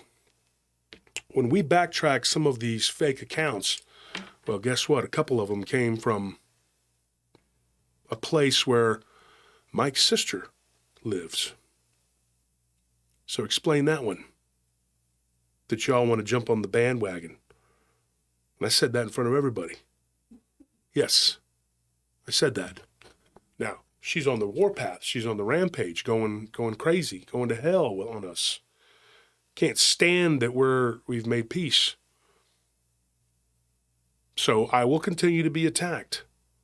But eventually, maybe you'll look at yourself and you'll think, you know what? I think this is like the scene in the Holy Grail where the Monty Python crew is, pretending to assault a castle, and they run up with their swords and they hit the castle and they run away. That's very much like what you're doing. You'll get a few people to buy into your web of deceit, but in the end, it's not going to work. And I'll continue to defend myself. And I'm not going to apologize anymore about what happened with the cryptid huntress. That's it. End of discussion. I'm done. Yes, spilling tea. That's exactly it. And I'm sorry that these people feel the way they do, but that's on them. If they continue to feel some type of way about it, that's how they feel. And it's not my fault. And it's not my responsibility to make you feel better. I'm not going to kiss your boo-boo and make it better. Okay? If she wants to stay in her feelings for the rest of her life, she has that right. And I'm not going to lose a lick of sleep over it. So these people that keep bringing that up and want to say something about it, I stand by what I did. Maybe it was wrong or maybe it was right. I don't know. But I did try to apologize. I did try to say, look, If I'm wrong, I'm sorry. Because that is what people with honor are supposed to do. I'm not saying I'm the most honorable man on earth. I'm saying that I'm trying to have some. And that's what I was trying to do there. Some of this stuff could go all the way back to the thing with DER. Some of these people who were masquerading, I saw these same accounts being used in this war. So these people, whoever they've been after us for a long time. And they've been doing this for a long time. See, a lot of times your enemies don't go away. You don't get the luxury of having a peace with them. They just go underground, and then they start trying to tunnel underneath you. And I've seen that happen. And then they pop up every time there's an issue, like some kind of, what do you call it, a groundhog that just pops up, and you're like, where did you come from? And like, oh, I've been under your feet this whole time, because they don't go away. They continue to hate you from afar, and they do it from the shadows. Now, I'm under no illusions that everything is just going to be made right because I made peace with a couple people. I'm going to continue to be assaulted, and I'm going to continue to be attacked and slandered because it's just part of the growing pains of growing this channel and spreading the truth, because people don't like you. They have an agenda, and they always will. And if you're doing better than them, they're going to have a problem with that. They're going to have a problem with you, and they're going to use whatever is at their disposal to get rid of you. Well, like I said before, barring something major catastrophic, like health-wise or whatever, I'm not going anywhere. I'm going to be here. So the community's just going to have to deal with it. Now, you may choose to not listen and come and partake of this. Then don't. I'm not going to lose sleep over it. I don't see the same people in the chat that were here 2 or 3 years ago. It's changed. Some people are going to move on and say, well, you know what? I like this other show's better. So be it. Some people think cucumbers taste better pickled. I, for one, don't. But I don't knock you for liking whatever. And people say things like, well, you only listen to him. Don't listen to any other channels, whatever. What I say, and I'll reiterate it, is if you're going to go to other people's channels and get all full of whatever, don't come and bring it to this channel and then start spewing whatever. Because the people that have been here from the beginning until now have been drinking from the waters of knowledge and from the waters of truth. And they're going to know a lot more and be a lot more equipped for this world that's coming than the ones who haven't and the ones who don't. Now, that may be a bold statement, and it may be incorrect. And if it is, I apologize in advance for misleading you. But I don't think that that's the case. I believe that I'm doing the right thing, and I'm going to continue to do what I believe. Now, my apologies are my apologies. Now, if someone wants to get drunk, drink a bunch of wine, probably cheap box wine, I would say, then I would tell them, and this is my advice to you, is shut your mouth until you're sober and think about what you're saying about people. Because you threw a lot of people under the bus on that show. Some of those people are my former enemies. Some of those people are people who are trying to do good. Some of those people are people who actually, maybe they deserve it, I don't know. And then some of those people are my dear friends. And I, for one, don't like it when I see my wife upset. Because you're talking about someone she loves. If it was just me, probably wouldn't even feel the need to defend myself in any shape or form. But there's a lot of people who love and care about me, and I'm very happy to say that, because a lot of people don't get that in this life. And I feel like I needed to reiterate what I had said before. I stand by my apologies. I don't take them back, and I don't run. And this isn't me starting things with people. I don't start them. I'm going to say that again, okay? Now, whether it was someone that did these things that began this whole war this last time around, we don't know exactly who, and we may never know. But I didn't start it. I jumped in to defend my allies, and then other people jumped in against me because of them, and then some of the people they thought I was associated, and then it became a huge deal. Never did I dream that it would become what it was. Should I have tried for peace before? Yes, but I didn't think it would work. Eventually, people get tired. Both sides were tired, and everybody wanted peace. And I also knew that I would be attacked for the peace, which I am being attacked for that. Mike reported to me that he is too. It's going to happen. It's going to be a problem for people. They're going to come at you because they don't want that. They want to be in their feelings and feel some way about everything, and they want everybody to know it. Well, guess what? Not everybody gives a crap. And the people that are doing the fighting are tired and want to go on. And these people who don't like the peace, well, they want to keep it going. But guess what? You weren't doing the heavy lifting, were you? You were just stoking the flames. It's pretty easy when you just sit there and take the poker at it. It's always that way. So that being said, you'll always get from me a straight answer from what I think is going on, and I will tell you the absolute truth, and I'll be very honest and brutally honest and bare my soul to you because that's who I am. You're not going to get fakery with me. You're just going to get what I feel and what I think is right. So if they want to attack me for apologizing to somebody, then so be it. I'll do it again the same way 100 times. I don't care. Because I'm going to do what I think is right. Now, Brianna L. says, I don't agree with everything Wolf says, but I truly respect that he speaks his mind. I have also learned quite a bit listening to him. Thank you, Wolf, for all you do. Thank you for that, for saying that. Amy Krill, Brian Pugh Boone's The Gateway Alcohol. Yeah, David Barnes, yeah, Boone's Strawberry Hill. Maybe that's what it was. I don't know what she was drinking. She was sloshed. But several hundred people watched that. And, you know, the bunch of them were in there commenting and saying things. People, I don't even know who they are. I don't know who these people are. I don't recognize them from in here. But they were talking a bunch of trash, and it was just like, yeah, that's how he is. That's who he is. You don't know me. You don't know anything about me. You don't know anything about me. The thing that really got me about this war in the past was that there were people that I thought were my friends that jumped in and stuck me. And I thought, man, that's, you know, DA and DW. I really thought that those guys were my friends. They weren't. Probably never were, from what I could see. You know, they don't say anything about me. I'm going to leave it alone. Not say anything about them. But there's not peace with them. I'm not at peace with them. I'm at peace right now with D and with Mike, because those are the ones that I reached out to Mike. Mike was very accepting right away.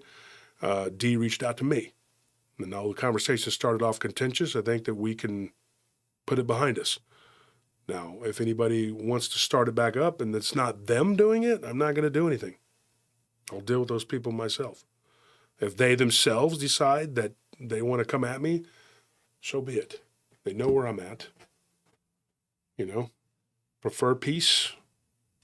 You know, who wouldn't? But there are people in this, you know, whole thing that are very, very psychotic. And I'm not referring to them. I'm talking about some of the people who are absolutely hell-bent on continuing this fight. And I've told these psychos, go do it. You go do it. But don't put me in it. I don't want to be involved in your domestic squabbles anymore. Trying to drag us into things that we're not a part of and don't want to be a part of. And let them fight. And like I said to many people who've questioned me about their crimes and their sins, that's between them and God, and that's between them and the law, not me. I'm not a lawman, and I'm not God. Okay? Forgiveness, but I'm not going out as a crusader and helping anyone take down whatever they deem to be whatever. You know, and I'm not, wasn't asked to do that, and I'm not going to do that. Where that came from, I have no idea. But setting the record straight on that one, too. And anybody I mentioned on this show, if they have a problem and they have a problem with me and they want to do whatever, come and talk to me. I'm an open person. I'm willing to talk. And if they give me a call, then you know what? You forgive me, I forgive you. But if you don't, that's fine. I'll still forgive you. But I'm not going to take your shit. It's very simple. Excuse me for cursing. Live my life the way I do on this show is the same way I live my life. I'm the same person. If you meet me in person, you'll know I talk the same way. I don't change who I am to fit some kind of narrative. Y'all have a good night. I'll see you on Sunday. Sunday, we're going to tell some stories, some encounters. We're going to get into it. We're going to talk, and we're going to have a good show. Thank you to all the people who donated. There was something else I needed to tell. Oh, yes. Don't forget, like I got the hats, Barton Nunley hat there made for him. That was a little Christmas present. I'm going to be shipping those out to him, and then when he gets them, he can do what he wants. Tune in to Barton's show. He's knocking it out of the park, man, this guy. On Wednesdays at 8 o'clock p.m. Central Time, he's doing great job. I mean, he is just, this guy's, he's a freaking legend, okay? My best friend in this field, I'm happy to call him that, my best friend in this field. Guy stuck by me through all of this stuff, got involved in the war. He didn't have to. He just stuck up for me because he's my friend. That's the kind of guy he is, man. If he's your friend, he's got your back. Thank you for everybody else who donated and helped. Thank you to our listeners, our Patreon, our subscribers. I have corresponded with a few of the Patreon people and let them know that we are behind, but we are going to be mailing out. If it's not by tomorrow, because Anthony's still really sick, so am I. And when you go to sleep and you wake up, it feels like it takes you a few hours before you feel a little better. I don't know if you've ever been sick like that, but then you're just kind of like, oh my gosh, somebody just beat my body with a mallet. But if not, then we'll get it done by Monday. Thank you very much and good night.